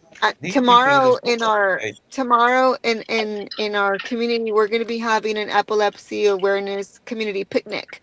So oh, it's going to be with the Epilepsy Foundation. So they're coming into town, and that's going to be taking part tomorrow. So I'm going to do my best to go live like while I'm there, um, to see who's there and just kind of get the vibes.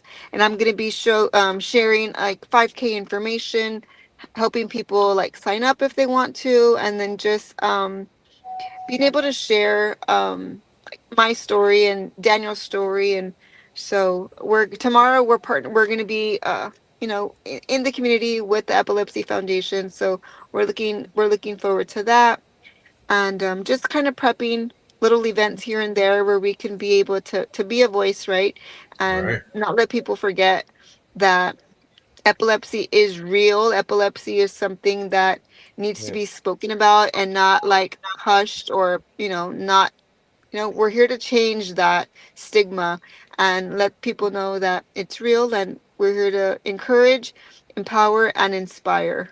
That's right. Hey, I also love it. we'd like to put something on the books with you for Information Lanes podcast, just for you to come over and tell your story and just get it out there. You had the free reign. The mic is yours. We'd love to hear you. We'd love to have you on. So if you'd like to come, let's put something on the books. I would love to come. You guys just like message me on our messenger page, and we can Yes, ma'am. figure it out so we can get on to the calendar. Actually, this Thursday I don't have anything on the books for myself, so I'm free on Thursday if you guys are available. Okay. But we can figure it out. Just send me a message and we'll take it from there. All right. But I'm excited to go to Information Lane. Why not? I That's love right. it. And we definitely like to promote all the stuff that you got going, everything you got going, anytime you got going on, not just on the podcast. Always drop in, share your information, let Thank us share you. it, let us put it out there, because that's what we're here for, one big family. And you do Yeah. amazing work for these people out here in the epileptic community, and we definitely love to share that with the rest of the community. And I know like our foundation, yes, we mainly, speak about epilepsy, and we try to get people um to learn about that too. But with our foundation, we don't just just talk about epilepsy. We Right. also do breast cancer awareness and anencephaly awareness. So we are planning all kinds of events all the time. That's why you see our page so busy. Right. But we are having a breast cancer awareness bingo that is set for October the 17th, and then we have the 5K a few weeks later. So we're kind of working both events right now to get people pumped and excited and like Awesome. just ready to like be out. So we also, like you said, you do multiple things. We don't just advocate for epilepsy either. So all you folks out there, we also advocate for mental health, domestic violence awareness, and suicide prevention, because it's all touched my house. Traumatic brain injury, autism. If you have an issue and the world has shut you out, we're the place you need to come. Face the epilepsy. You say Epilepsy Won't Stop Florida. We are here for all you folks who feel like you have nowhere to go. Because you're not alone. We're in this community together, and it's upon us to keep it going. So and folks like Carino and Heather putting things back out into the community. Now our voices are being heard. One person can't get a lot done, but if you get 40, 50 people in one spot, hey, they gotta take heed then. And then when you get people stand up across the world, that's when we're gonna get started. We ain't gonna stop then. Once they stand up, we're gonna keep going. We're gonna do 10 times more. Amen.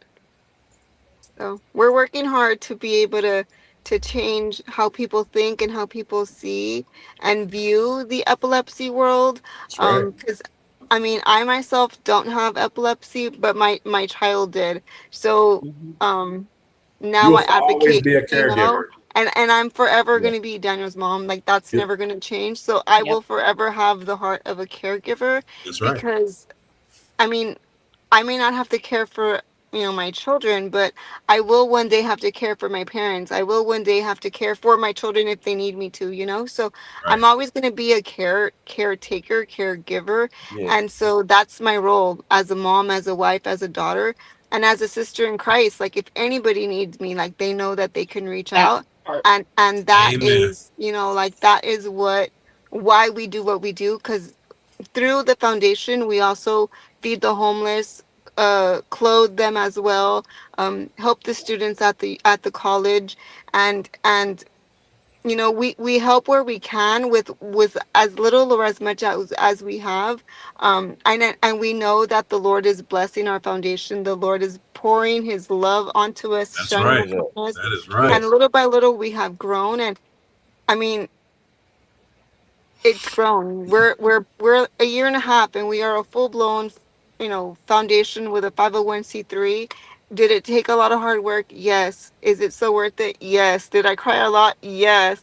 But every single tear that went into preparing the foundation, it's coming to fruition, and it's beautiful to see when community comes together to help it grow and help it become what it is. And now, like, people are excited for our 5K. Like, I'm excited for it, but people in the community are excited for it, and that's what gives my heart joy to know that it's not just me for Daniel, it's the community, because they want change, because they're hungry to know the Lord. They're hungry to have change, and they just want to be wherever the information's at. So this is where they need to be. They need to be on the podcast. They need to watch us. Right. I also like the fact that you're doing a public event. So now that person who's walking their dog through the park, hey, what's going on here? Now they're going to start. That's awareness. Now it's raised, and they're going to come over. They're going to say, what's going on here? And they know now that there's a problem in their community. So kudos to you for getting out there and putting in that footwork to get that done. And all of our events. Go ahead. I'm sorry to interrupt, but just real fast, just so you know, I got to get a word in edgewise. Am I right? But no, something that, and you didn't maybe set out to learn this and be able to do this, but you could pretty much almost teach a class or help folks put together live events in their towns, right? Yeah. You have done it now. Like, you are killing it from a production standpoint. Holy cow, and just what you're doing and how it's taken off. You are killing it. So to share that with folks, and remember, that's something we all can benefit from, and the motivation of just you doing it is amazing, but to be able to share with us and let folks know how you're doing it. That's key, and we're looking forward to learning more about that from you. I'm down. I don't do it alone. I'm not a one-man show. I do have board members that help me do foundation work. So it's not just me alone. It's a team effort. We are a group of 6 people that help make the foundation what it is. And everybody that is part of the foundation has been touched either by epilepsy, breast cancer, or anencephaly. So it began, like, the foundation began because of our grief, right? And because we wanted it to stand for someone that we love so dearly. So through the grief and through the ashes of that grew Share the Love Foundation. And we don't do it alone. We do it with the community that wants to help. And sometimes you got to do the hard work. You got to go knock on doors.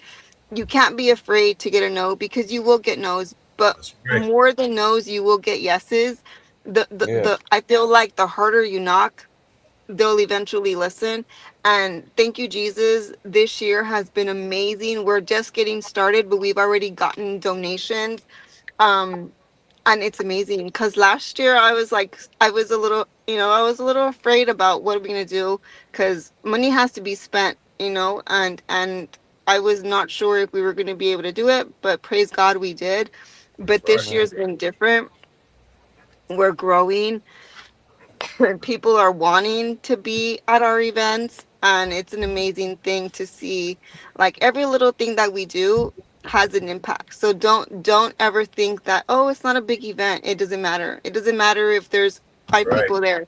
There are 5 people that didn't know about epilepsy, or didn't know about breast cancer, or did not know about anencephaly. So you do what you're gonna do. You speak how you're gonna speak, and you let the Lord move. And maybe that's why those 5 people are there, because those 5 people needed to know something they did not know before.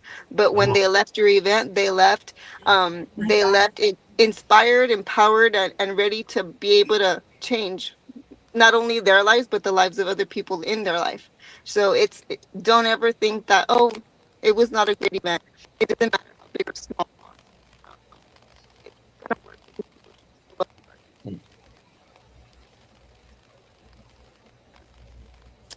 We got a weird technical difficulty audio thing there. Yeah. We're going to check that and bring it back on. Yeah. That is amazing stuff that she's saying, guys. I'm telling you, it is. It is. Yeah. She's got so much passion, and like I said, when people say I don't have epilepsy, it don't matter. She is a caregiver for life. She is helping people in her community, and that in itself is just amazing, because she's reaching lives daily. She's putting confidence back in these people in her community, and that's what we're all here to do. And I'm telling you, our movement is powerful, and this is going to get greater and greater. Yes, sir. Karina.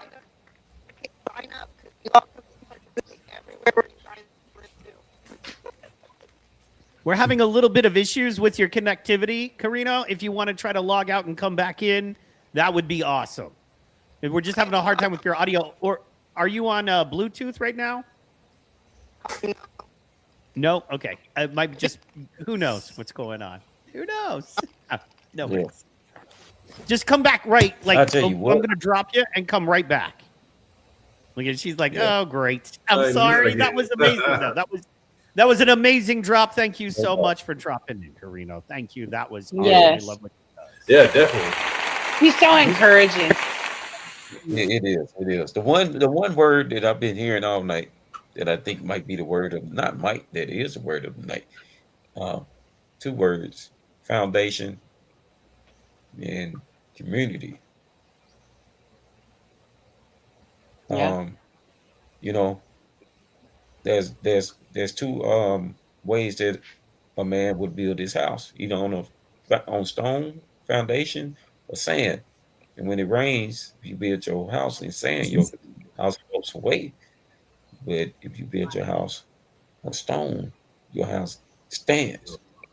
And everything that y'all been talking about tonight, I've been hearing this word foundational I've been hearing it all night.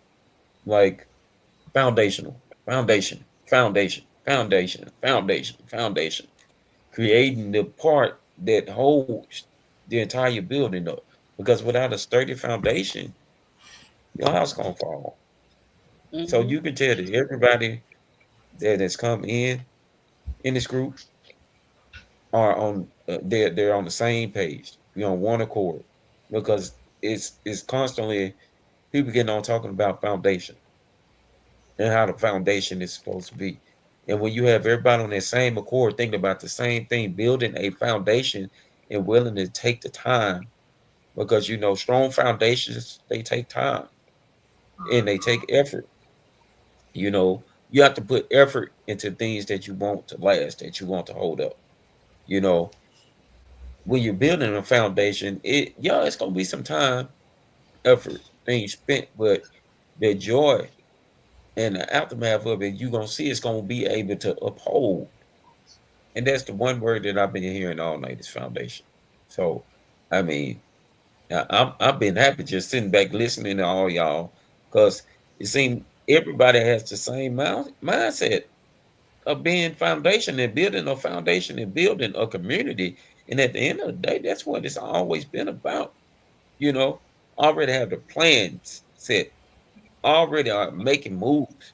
Mm-hmm. Even if you have been seen in the public, you're already out there making moves. You're already creating a foundation. You're not waiting on somebody to tell you go. You're already out there. You're already out there.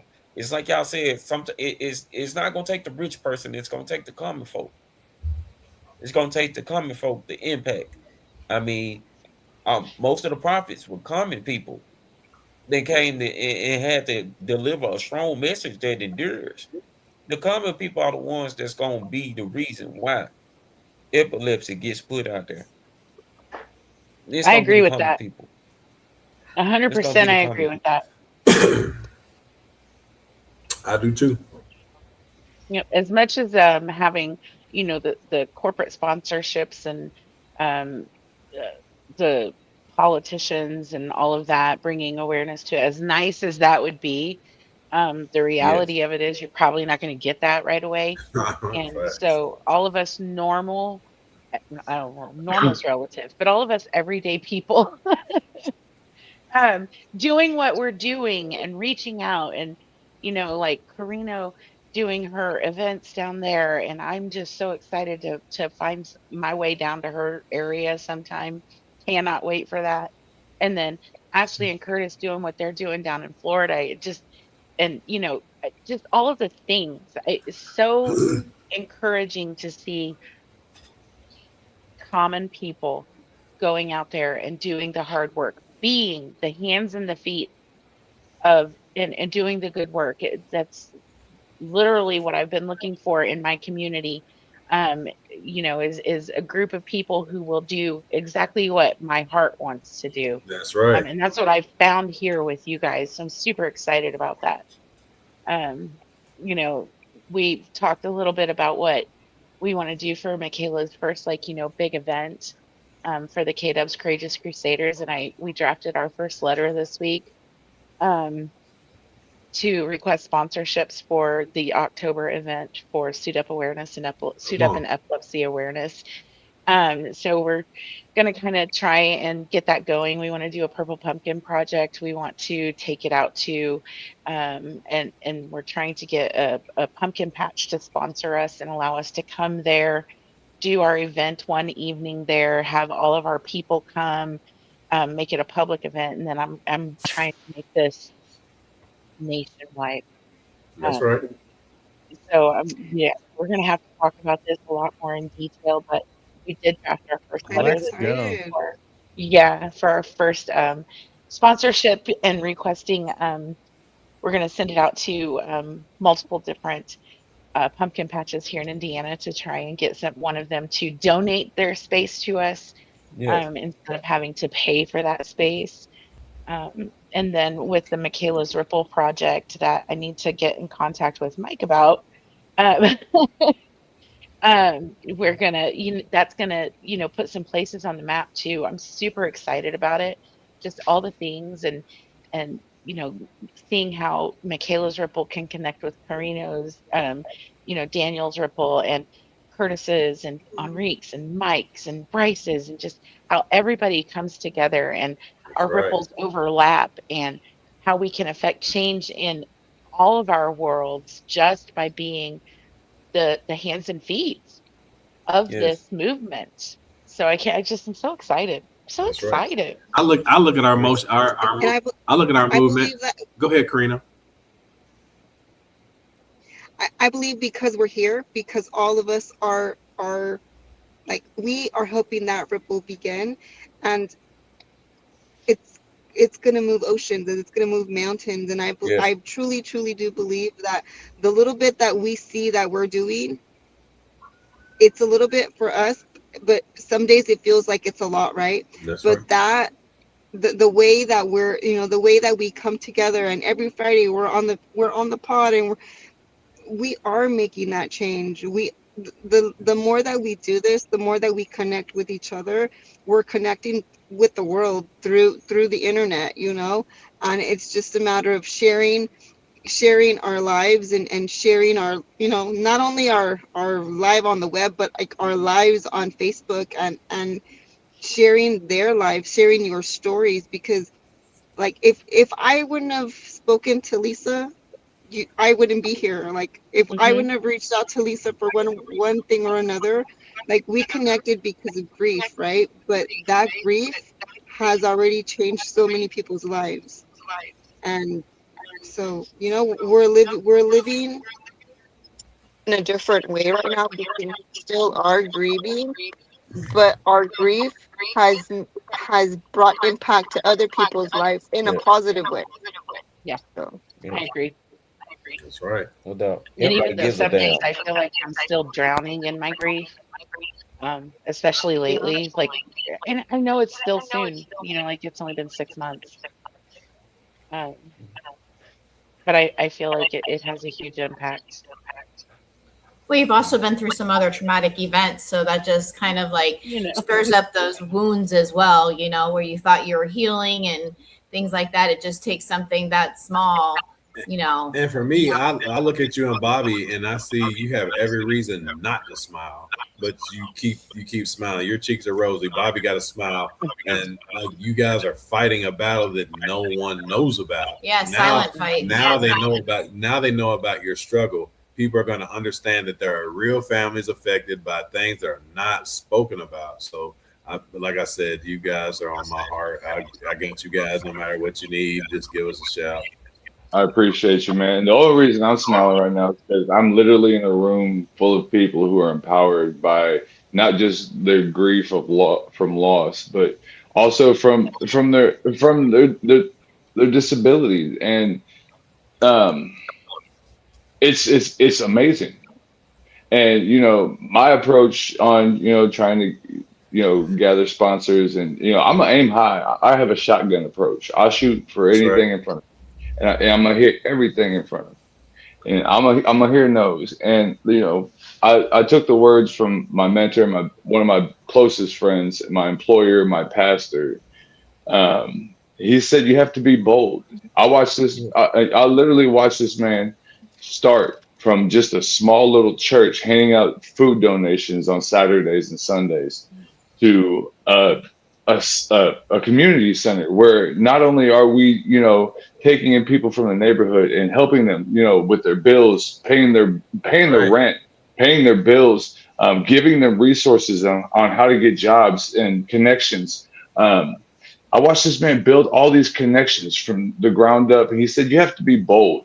You have to look at that. You have to look at the rich man, and you have to be bold enough to be like, look, I'm gonna bring you to my level. I'm going to take you to a place where your money means nothing. Right. Your status means nothing. In this neighborhood, your status means nothing. Yep. Now that you're on my level, you're gonna learn how to relate. And that's always been my method with just about everything since I've come in contact with that man. It's just you have to be bold enough to just go out and ask and just talk to the people, and you have to bring some sort of you have to level the playing field. That's right. And so that's what I'm trying to do. And that's why, I mean, I'm going to aim high, you know. Man. Curtis and I have a motto. We have, you sit at a table with 9 millionaires. We're going to sit at the table and we're going to be the 10th one. That's right. So like, it's just who you surround yourself with and what you feel. I mean, there's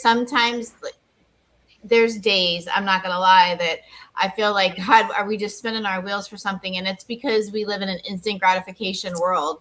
You start something, you want instant gratification today, tomorrow. I did a 501c3 thing and I did this and I did this and now I want it to flourish and I want it to flourish tomorrow.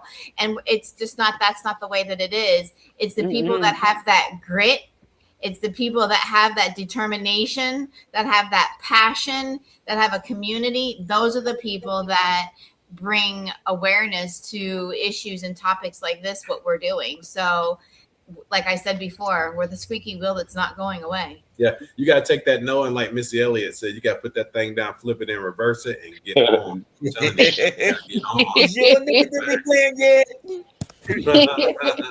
Man, let me tell it. Hey. Tell it, Mike. Tell it. Tell it myself. Honestly, you know, we Bobby and Heather and myself and a few other of the crew were here, or when I say here, I mean in the Oklahoma City area. And, you know, we did the big event and I met somebody who was, you know, one of the gear pullers for the Epilepsy Foundation. And, you know, had a couple of phone calls. He was busy. He's like, yeah, I got to get with you, but I'm busy.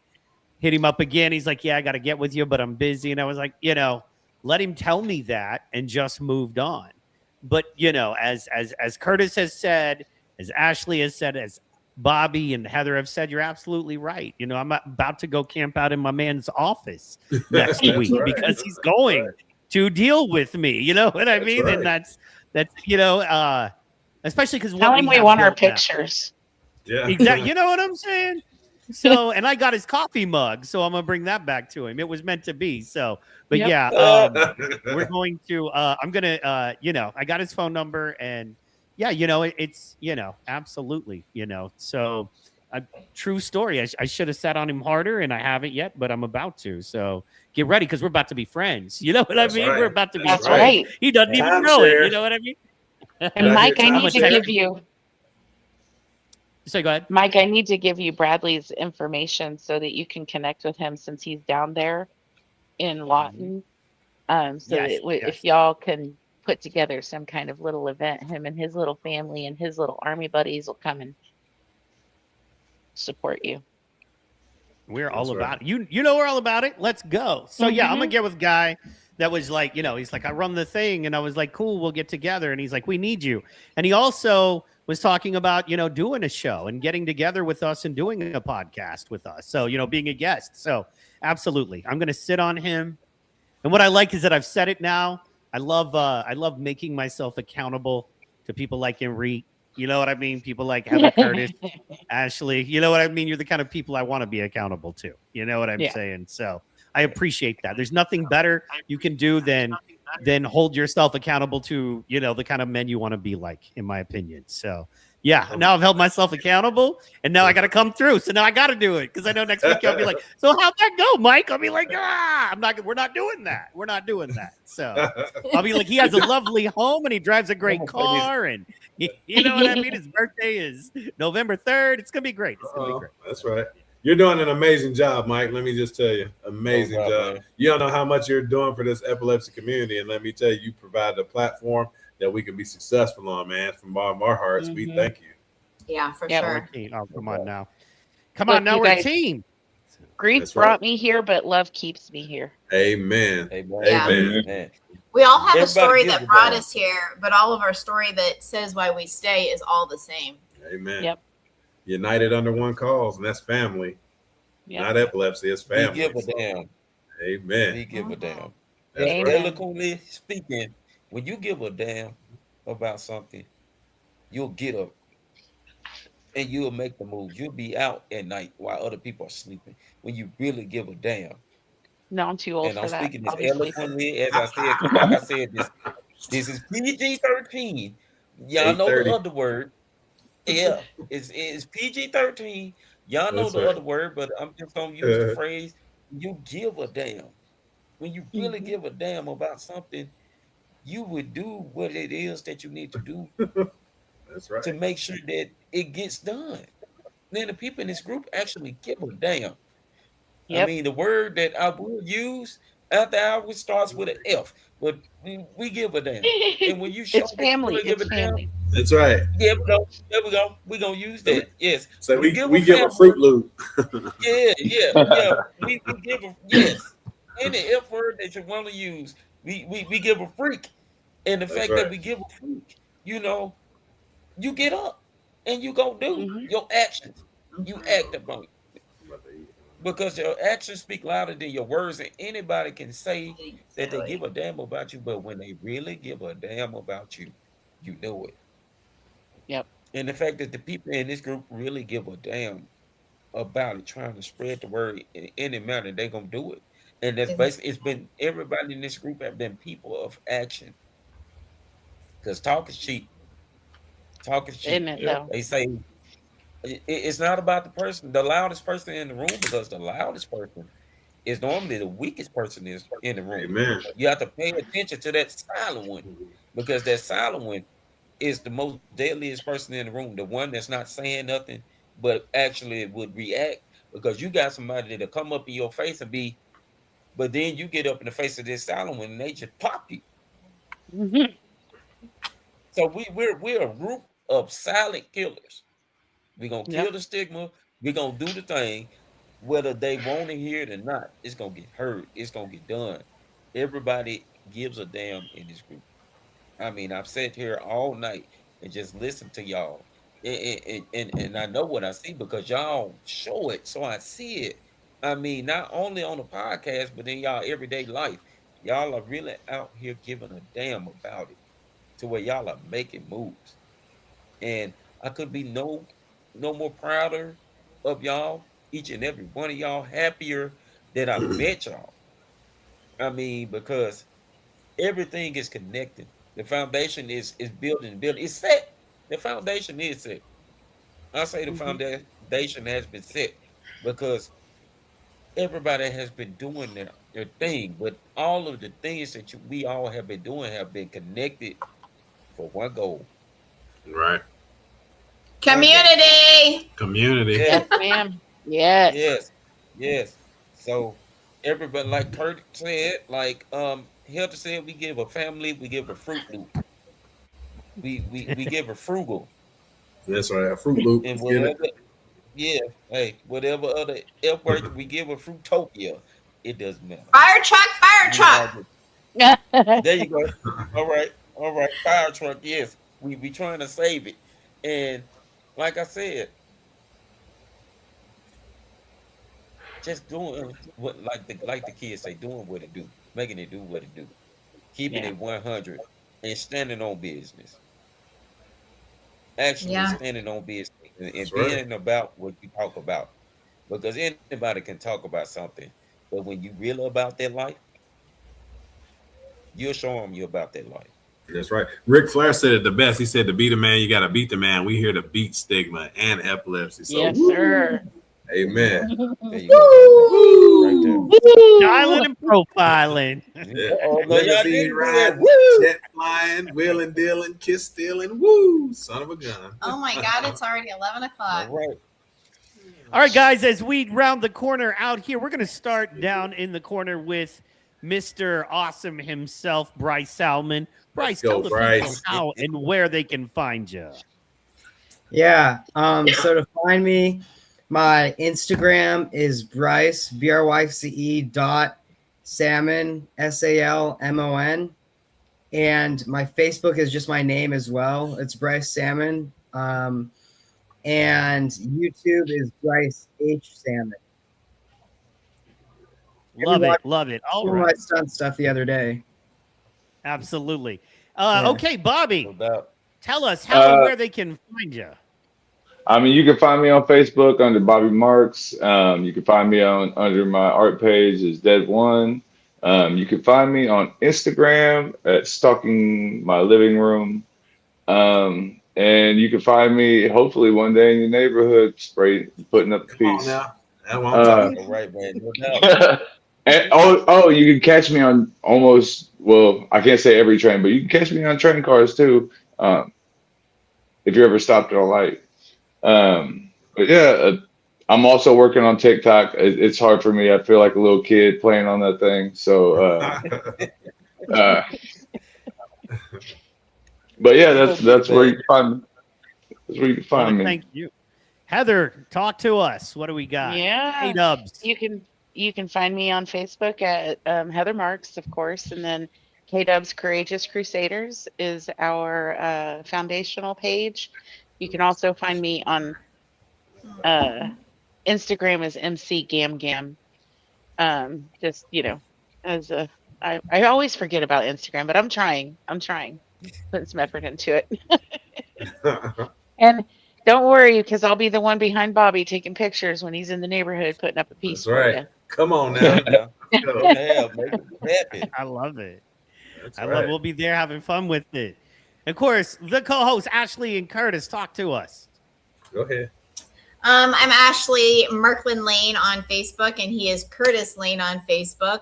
Our Facebook page that we host or run is Epilepsy Awareness South Florida. It's actually SFL for South Florida. On Instagram, Rumble, and YouTube, it's Information Lane. You can also catch us here every Monday night, 8 p.m. Eastern Time for Information Lane podcast and get all of the in, knows, and hows and all the special guests and everything you need to know about epilepsy, mental health, anything in the community going on. That's pretty much it, how you can find us. All right. Tune in, join in, and change lives.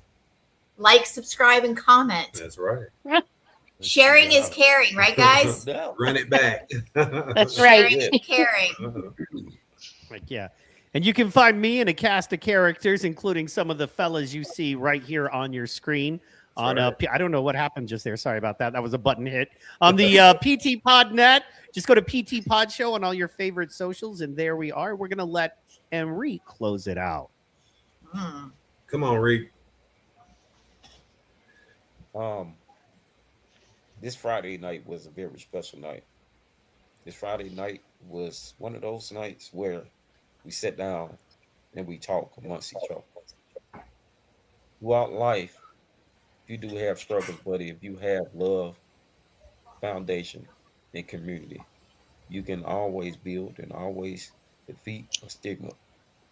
We want the epileptics and the caretakers and even the people who might not know, like was just said, that when you give a damn, you make things happen.